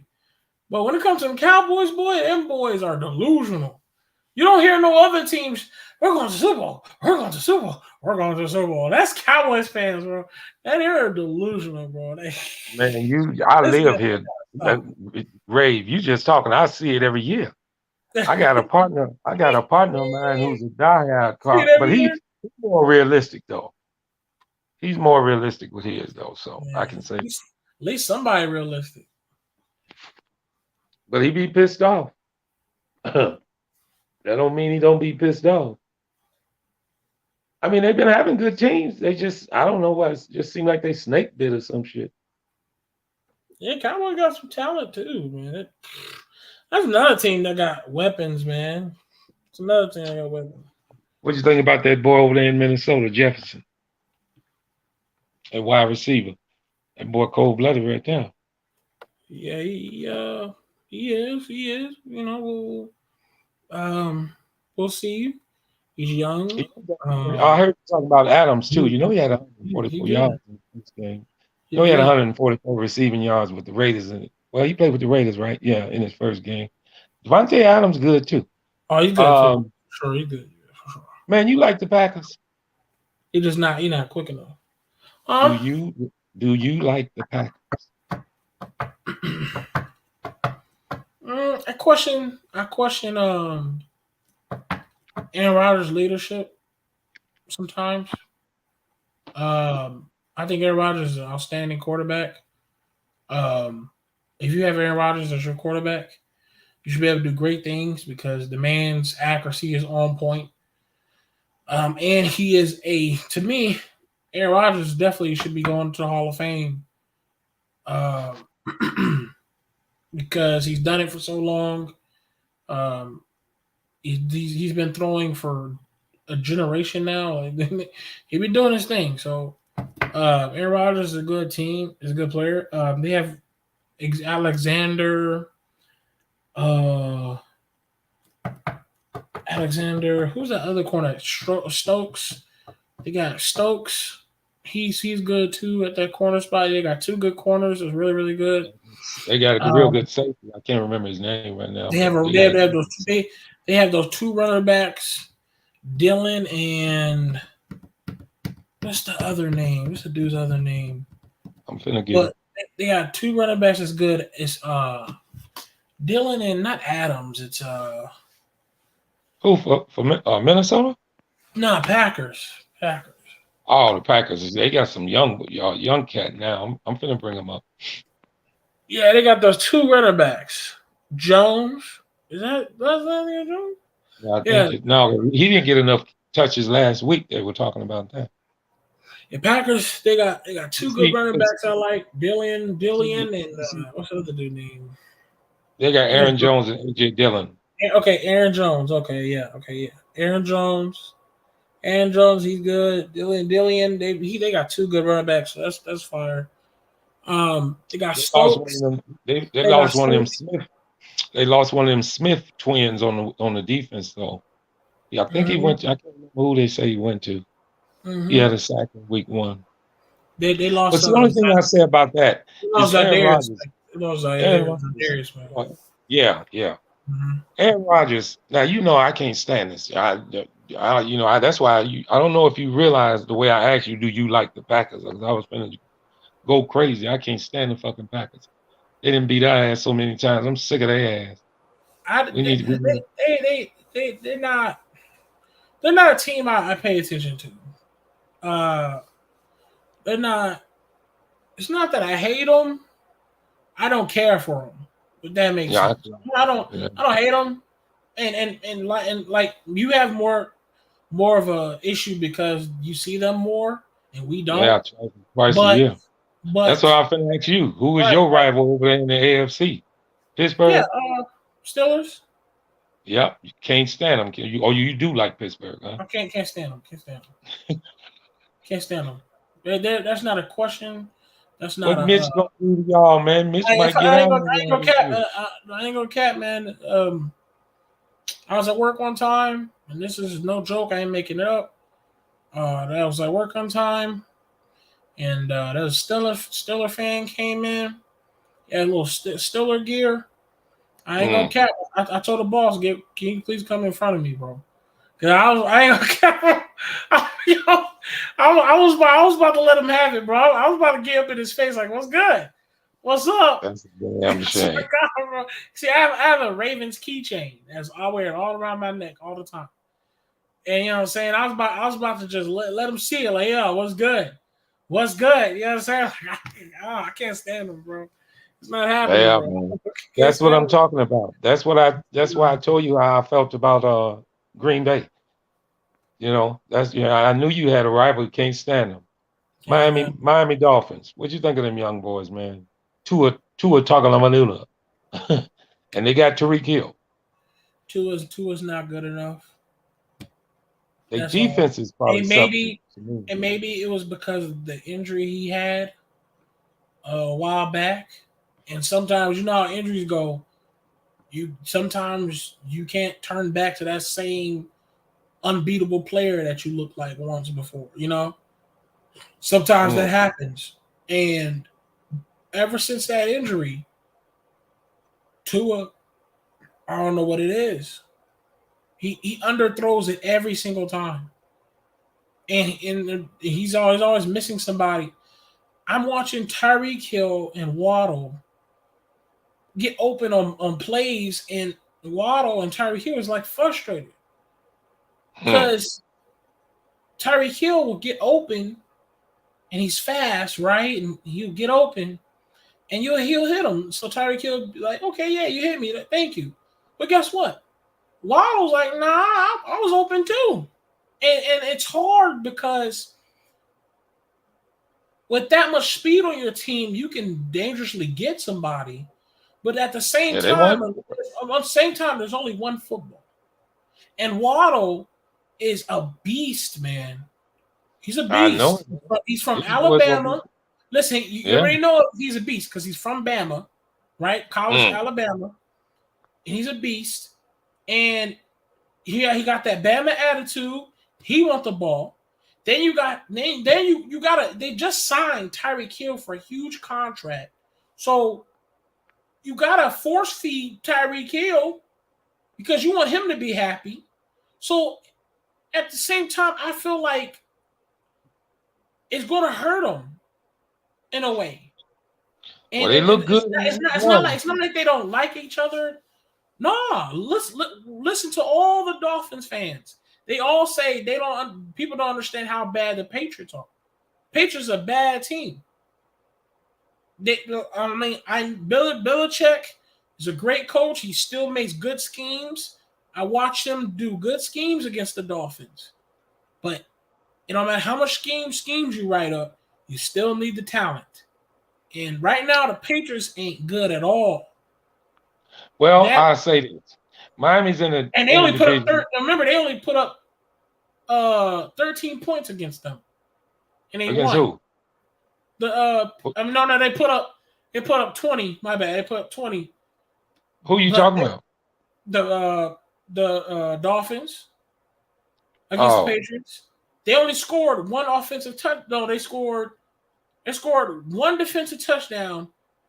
No, it was a defensive touchdown, a field goal, and they scored maybe one offensive touchdown. You know what I'm saying? Hang on, I'm gonna bring it up. But yeah, what I was saying is this: they are in a division that's messed up. They're in the same division with Buffalo, and they got New England and the Jets. So they should be able to handle those guys. Miami is young; they a decent team. I think they should be able to do, but they ain't gonna probably come out of the AFC though. They're not ready. Who? Miami, no. Yeah, they're not. They They're picked not up a wide ready. They're not receiver. ready. Yeah, they're not No, ready. they not. They're not ready. I know people want them to be ready because they have talent now, but they're not ready. Their No. offensive line is not really all that good. the quarterback. He you know what I'm saying? He cool, you know what I'm saying, but he's not really that dynamic of a quarterback. You have outstanding wide receivers, Tyreek Hill, Waddle, and that other Yes. dude. So you have wide receivers. Dolphins defense is actually decent. They have a couple talented pieces on defense too.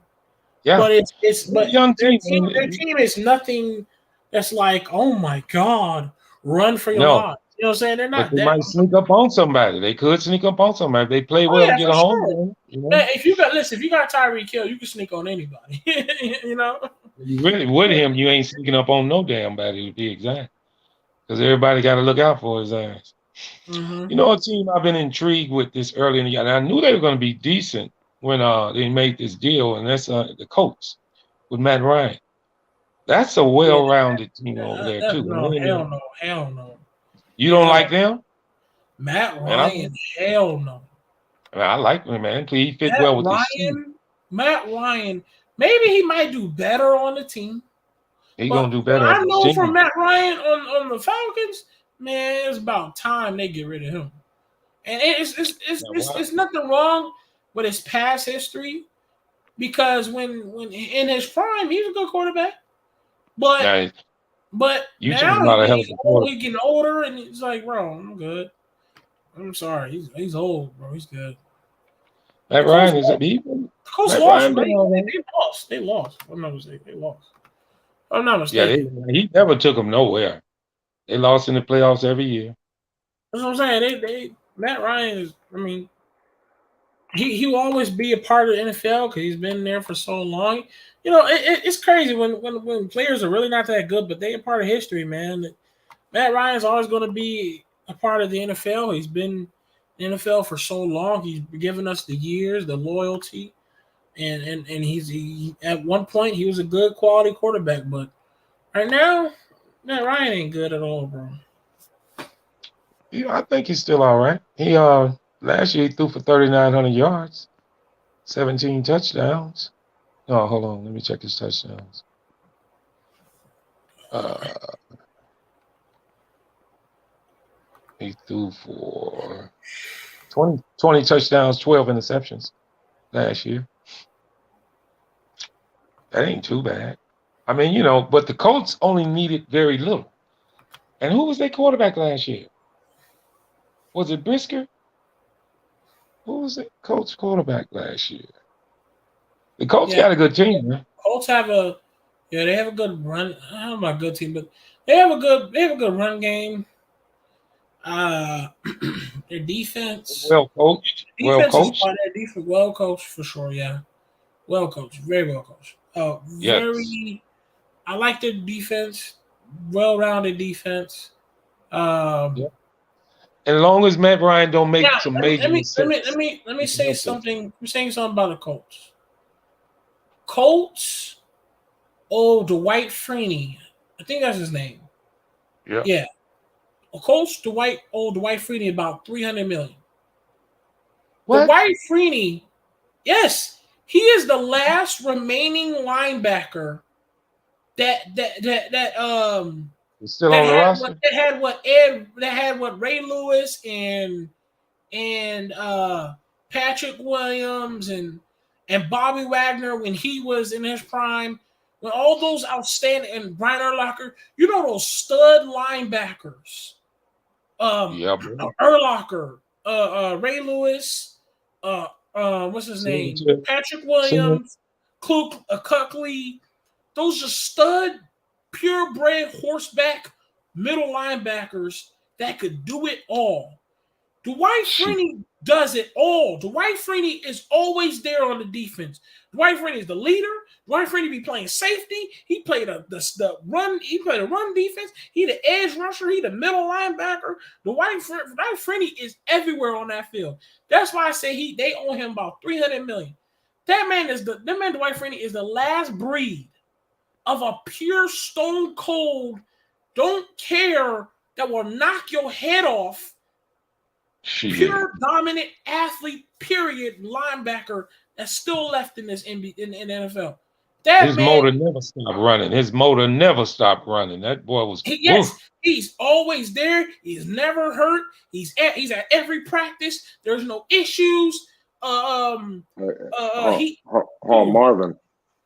Yo, what up? Yeah, check the private chat. Take that down. Because you've been around a long time. It's about time that we build a better rapport. All right. All right, I'll get in check. But yeah, man, he's decent, man.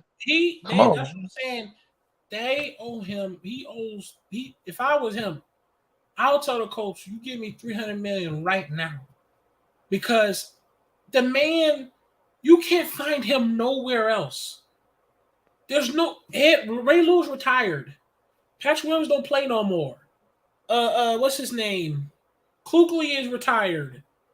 Let me think of another outstanding stud linebacker. Man, I'm trying to remember my boys. Oh, damn, I can't believe I can't remember that damn linebacker for the Packers. I used to hate What's his it. name? Talking about Clay Matthews?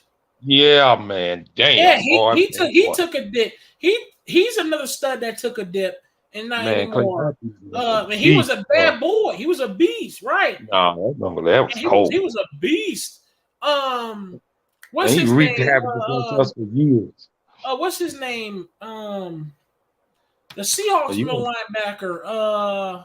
Bobby Wagner? Bobby Wagner in his prime? Oh.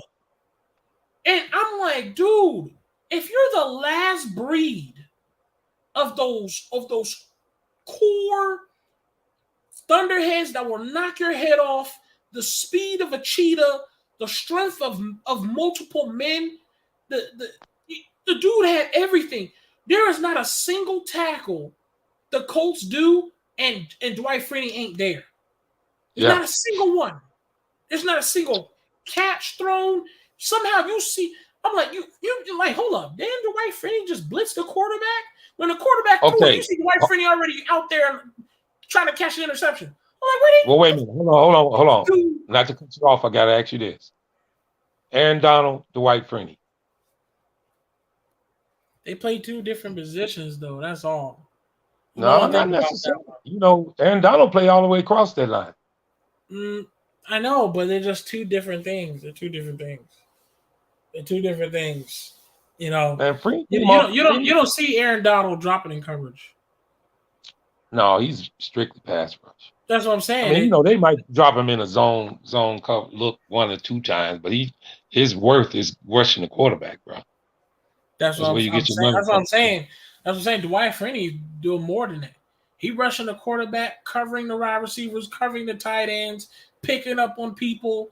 He the leader, the general leader. He the coach. So you was a coach. Were you a Colts fan back then?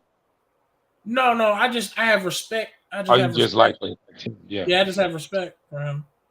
Now I just have respect for him. New Orleans Saints. What you think? And be real, because I'm gonna be real. Boy. To be fair, what? To be fair, I love that they put money into them. One thing I can say when it comes to football, Saints, that's one sport I would say they do good. They had talent. They had Ingram. If anybody remember Ingram, he was on the Saints. Mark Ingram, he was nasty when he was on the Saints. That's another Bama boy. Michael Thomas. I mean, I like the colors, black and gold. They're a good team. They're a good team. Drew Brees, all that. Drew already, he didn't retire. So did you see that game Sunday? Mm-hmm. Did you like it? It was all right to me. They barely won. Is Jameis Winston the quarterback for them? Yeah. You think so? I don't think he's mobile enough. Well, he moves a little bit. I feel. You know what I really think? I think this is his opportunity to be the quarterback for them. Because if you remember, when Winston, he didn't have a fair shot in the very beginning, and then when he tried to start in the Buccaneers, I think when he tried to start the Buccaneers, it would Yeah. go good and then it would go bad. You know what I'm saying? It'll go good and then go really, really bad. And I just felt like with Winston, he needs to find his footing, you know? And he's a young quarterback, so he's going to figure out the correct thing that's going to be for him. You know, he's going to find it. He just hopefully we find it somewhere. So hopefully the Saints is the team that he finds his footing, because Drew Brees like, look, I'm gonna pass it down. And he Drew got Brees Michael like, Thomas. He got Drew Michael Brees- Thomas, you know. Mm-hmm. And Drew Brees said it. He said it to him like, look, I'm passing the baton to you, bro. Okay, so I need you to hold this team down, and that can mean a lot to a young guy. So hopefully, Right now, Winston gets his air and his feet under him on the Saints, and if it doesn't work out, we'll see. well, is this a telling tale about the Saints? They win game 1, 27-26. Can they score that many points? Can they score that many points every week? And they can't give up that many points, 26 every week. That's I was just about to say, it's not even about scoring. You can't let nobody just drop points like that on you. Yeah, but they scored 27. So they scored 27, so they can for sure. But that right there is make yourself work hard. You're supposed to keep still, them they scoring that points. Next team, Raiders. Now listen, this team picked up Devontae Adams. Mm-hmm. And, they still got Josh Jacobs, Derek Carr. They got a decent defense, too. They picked up a couple of the Bears defense, as a matter of fact. Yep. They lose their first game while giving up, hang on one second, 24 points. They scored 19. I forgot who they played. But can this team do something? Listen, I've been watching the Raiders a long time now. They disciplined to me. Hang on, let me go. Let me put this one in first. I've been watching the Raiders for a long time, man. And the Raiders, they always, it seemed like it was a disciplinary problem with them. I think they're getting themselves. I like Derek Carr. A lot of people say that he wasn't this and that. I think he was pretty decent. Now, when they got Hunter Renfrow and they got that tight end over there with Javonte Adams, Darren Waller, that's a decent squad, man. If that defense can hold up, only if that defense can hold up, I think they can be pretty good. Go ahead.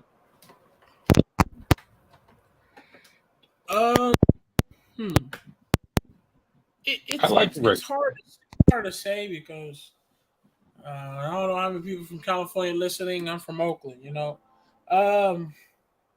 don't like them? Huh? You don't like the Raiders? You never been a Raider fan? I don't. I'm from Oakland. I don't like them. Wow. It's really, to be honest with you, when it comes to Oakland Raiders, the issue is that office. Well, how good are their ends? Max Crosby and Chandler Jones. Oh, they're good. They're good. They got the good damn duo. Here's my thing. Yeah. Here's my thing. Okay, they got the talent. That's no question. They got runner back, quarterback, wide receiver. They got defensive players. They got a good safety. They got an outstanding team. But the issue is that coaching and that staffing. Nobody can trust. That's why I say I always felt like it was a disciplinary thing with them, man. It seemed like, but if you look at this, you look at this offensive weaponry they got. If they defense can just do anything, man, hey, man, Darren Wallace is a load, bruh. And then you pick up Devontae Adams on the other side, and Josh Jacobs too. They decent, man. I like them, but I like Max Crosby and Chandler Jones on the end. And then they picked up my guy from one of our guys from the Bears, Bilal Nichols. He's decent. I don't know about the Andrew Billings, but Bilal Nichols is decent. My full thing on them is they're not going to do anything until they change the office and coaching. And if they can find a good coach and change the offense and have better structure to what they do, that is a championship team. Now you remember, if I recall correctly, didn't they make the playoffs last year? I think they did. Was that the year? Oh, I no, think no. they did. I think they did. I think they did too. I think they did. I think it's a young team, man, that might be ready to come up and try to do something, man. You know, I mean, it's going to be tough coming out of the AFC, or anyway. But still, I mean, I like them. I think their direction have changed as far as that attitude. I mean, I know the fans still the same. I know plenty of damn Raider fans, but they trying to right the ship. I think they'll be decent. Yeah, they're in the right direction. They just got to get rid of that coaching and staffing. When they do, they're definitely a championship team. Definitely. Yeah. Tennessee Titans. Now here's a team we all felt that was damn good, I would say. Ryan Tannehill. Actually, no, Ryan I didn't. How good you like? I mean, how much you like Tennessee? Hey, now Derrick Henry, you know he's a beast. We all know that. But what have they always missed? Seemed like to me they always needed a top-notch wide receiver to go with him. Quarterback. Or you don't like Ryan? You don't like Tannehill? Nope. He can go. I ain't really watched much of him. But I just feel if you had a top-notch wide receiver to go with Derrick Henry, that's a problem team. If you got a real threat on that wide receiver core. They did. I'm reading Kyle Phillips, Nick Westbrook, and Robert Woods. They got Robert Woods. They had Woods, Brown, AJ Brown. That's right. And they had Julio. They damn sure did. Somebody else. It was that, and somebody else that was good too. And right. They had some wide receivers, especially Brown. Did. Brown was nasty. Yeah. Brown still is nasty. Brown was nasty. Who did he go to? Eagles. Oh, what? Yep. Oh no. He went to the Eagles. Yep. That's why everybody high on the Eagles. Mm-hmm. So he went to Eagles, and that was nasty. So my thing is, damn, that's Motro for the Cowboys. That's my point. My thing is like they had wide receivers. They need a quarterback. They need a defensive line, and they need a corners. If they can get that, then we could talk. Get them a quarterback, get a better quarterback, give them some corners, get some solid corners. Even if you got to spend the extra money to get a star corner, do that too. And then go ahead and get you a what you call them? Go ahead and get you a what you call them, man? What's it called? What? Who are you talking about? Tennessee? Yeah. They need corner. They need quarterback, and who else? What else they need? The quarterback. Well, you're right. They had a hell of a wide receiver. And a D-line. Yeah. And here's an odd thing, man. I think I told one of the other guys on the panel this the other day. The AFC South. Now, you know all four teams have played, right? Houston, Indianapolis, Jacksonville, and Tennessee. Right, Ray? They all then played one game, right? Nobody's won a game in that division yet. You know that, don't you, Ray? They all, I mean, two of them are 0-1, and two of them are 0-0 because the other two tied. First time in NFL history. So the Houston is 0-0 with a tie. Indianapolis 0-0 with a tie. Jacksonville 0-1 with a loss. And Tennessee 0-1 with a loss. AFC South. Hell of a damn stat. And they put Houston at the top because I guess they go by point differential to see who would win the division. Wow. I hear you. That's crazy though, man. Look at you. Oh boy. And I guess I can say Tennessee and Indianapolis, those are two good teams. But they lost. They both lost. Well, Mm. how much you Chargers, man? They lost tonight. Chargers. They lost tonight.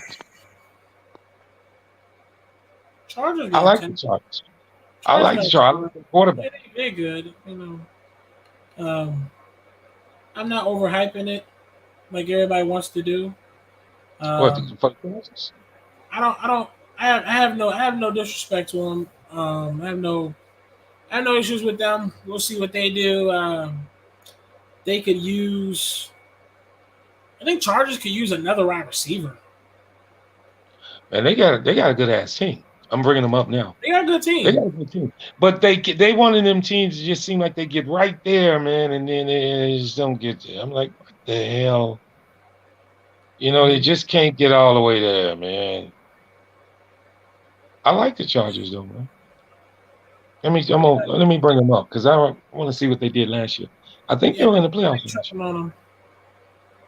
I ain't tripping on them. year. Huh? I said, yeah, I'm not tripping on them. Oh no. I I ain't got mean, nothing bad to with your say. team, with your team being the AFC, that's the team you need to look out for. They're gonna be there. You know that. Yeah, we beat them back. We beat them already though. We'll beat them again. Y'all gonna handle them. Yeah, we beat them again. We're gonna beat them again. We're gonna beat them. Now, hang on. Let me look at the Chargers. Because I'm gonna look at their schedule first, see what they did last year. Because I think they played. Because I like that damn Herbert Hubert. I like him. He got some musky or some little toughness about himself. He reminded me of a young Brady, man. I'm telling you, he's gonna be decent. And he tough. He can handle it. Okay. They beat the Raiders in week one, 24-19, and then they lost tonight, 27-24, on the road at Kansas City. Their next two games are next three games. Jacksonville, at Houston, and at Cleveland. Mm-hmm. They should win them games. They should be 5-1, and then they come home to play Denver, and then at Seattle. I like the Chargers. They got Okay. an Their schedule is not that well. It gets tough at the end. Yeah, it gets real tough at the end. Down the stretch, they play at San Francisco, Kansas City, Arizona, the Raiders, Miami, Tennessee, and Indianapolis, Rams, and then at Denver. Mm-hmm. So I like them, but let me bring the guys up because they got Khalil Mack. They got him from us. He had 3 sacks in the first game in the first week. I'm gonna look and see what he did in the second week. But see what the Bears did is shed money. We got rid of a lot of salary, and we got a young squad, so I like them. Okay, let me bring up Mack and see how many if he did anything tonight. That's what bothered me against him. He used to play well. He played well for us. I can't say he didn't. But it seemed like in them big games, he could never get to the quarterback enough. Let's see what he got. He got 5 sacks, so that means he got 2 tonight. No, he got 3 sacks, so he didn't get none tonight. Damn. His contract's just too damn high. Bears couldn't keep him. Plus, we going in a different direction anyway. So Mm-hmm. he had 1 solo tackle. He had half a sack tonight. So he Hey got three and a Marvin. half. Yo, Hey, I'm gonna head out. Shout out to the all right. chat, man. I know Um, you got to get up in the morning, brother. yeah, but I'm gonna stay with the chat. no, that was lit, man. No, we were speaking facts though. We cooked up, man. Yeah, because I'm Whatever just getting favorite started team. on this NFL. No, I know no. I can chat with Basil and them. They'll give me my answers. Be easy, man. Get some All rest, right, brother. man. See y'all later. I'll be here. Word. All right. Yeah, because I've been wanting to do this with the chat. I want to get all answers and everything. Hang on 1 second, guys. See y'all later. I'll be here. Word. All right. Yeah, because I've been wanting to do.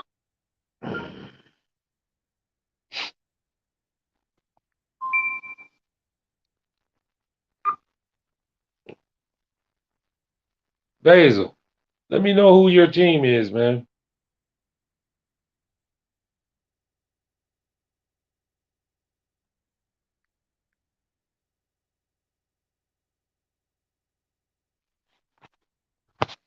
Hang on one second, guys. Let me get my other device going here.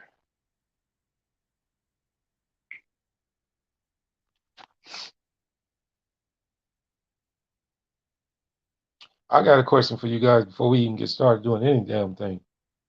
Can Kansas City win the damn Super Bowl again? Are they better without Tariq Hill? That's what a lot of people saying.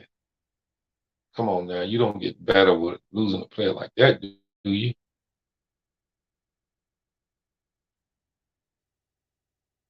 If you do, you damn good.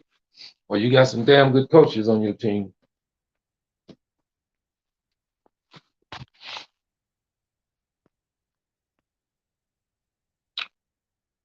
Stats in the NFL.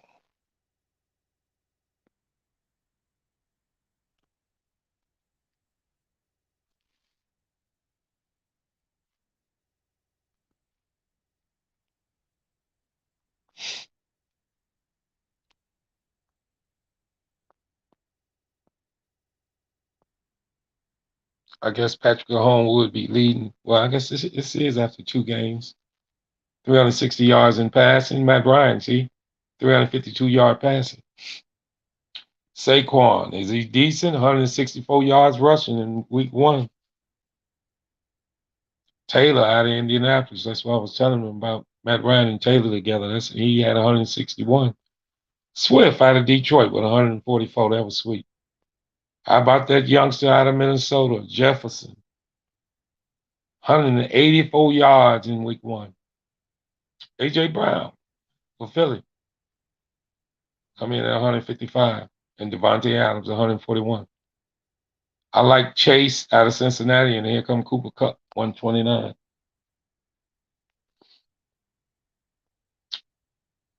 I think Chase going to be damn good. Mac leading the NFL in sacks right now. Three sack, well, 3.5. He had 1.5 a sack tonight. So Hightower from Pittsburgh and Hughes from Houston coming in.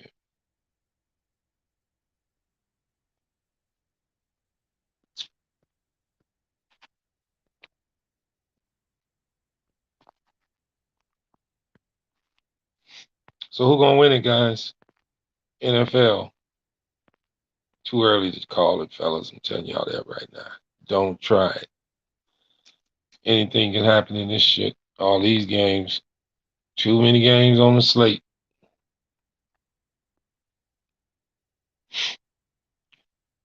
But I really do like Buffalo. And I'm gonna be optimistic, man. My boys is young, but we gonna come fighting. Doubt if we get anything, get somewhere. But this game against Green Bay gonna be critical how well the Bears can play. Green Bay is dying for a win because they lost their first game, and the Bears need to finally beat them in Green Bay. So, and then San Francisco, and I didn't know this, guys. San Francisco was actually slated actually as a favorite to go to the Super Bowl this year, but I don't know if they should have made the change so drastically with their quarterback. I think they went too quick. Should have walked him in a little slowly.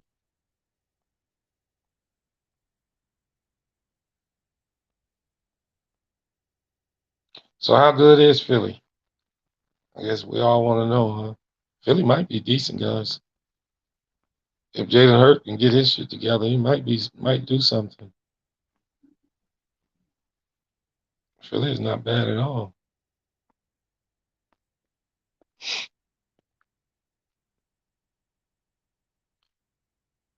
I didn't even know that my boy Akeem Hicks from the Bears, he went to Tampa Bay.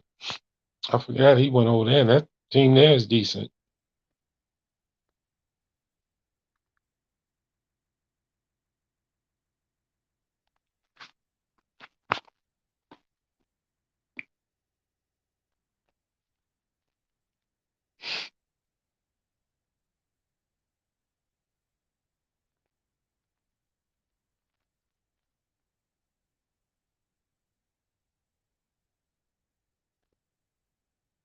I got a call coming in, guys.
Flight Sports TV, man. That's my dude. I rolls with him. You heard what the man said. It's Flight Sports TV.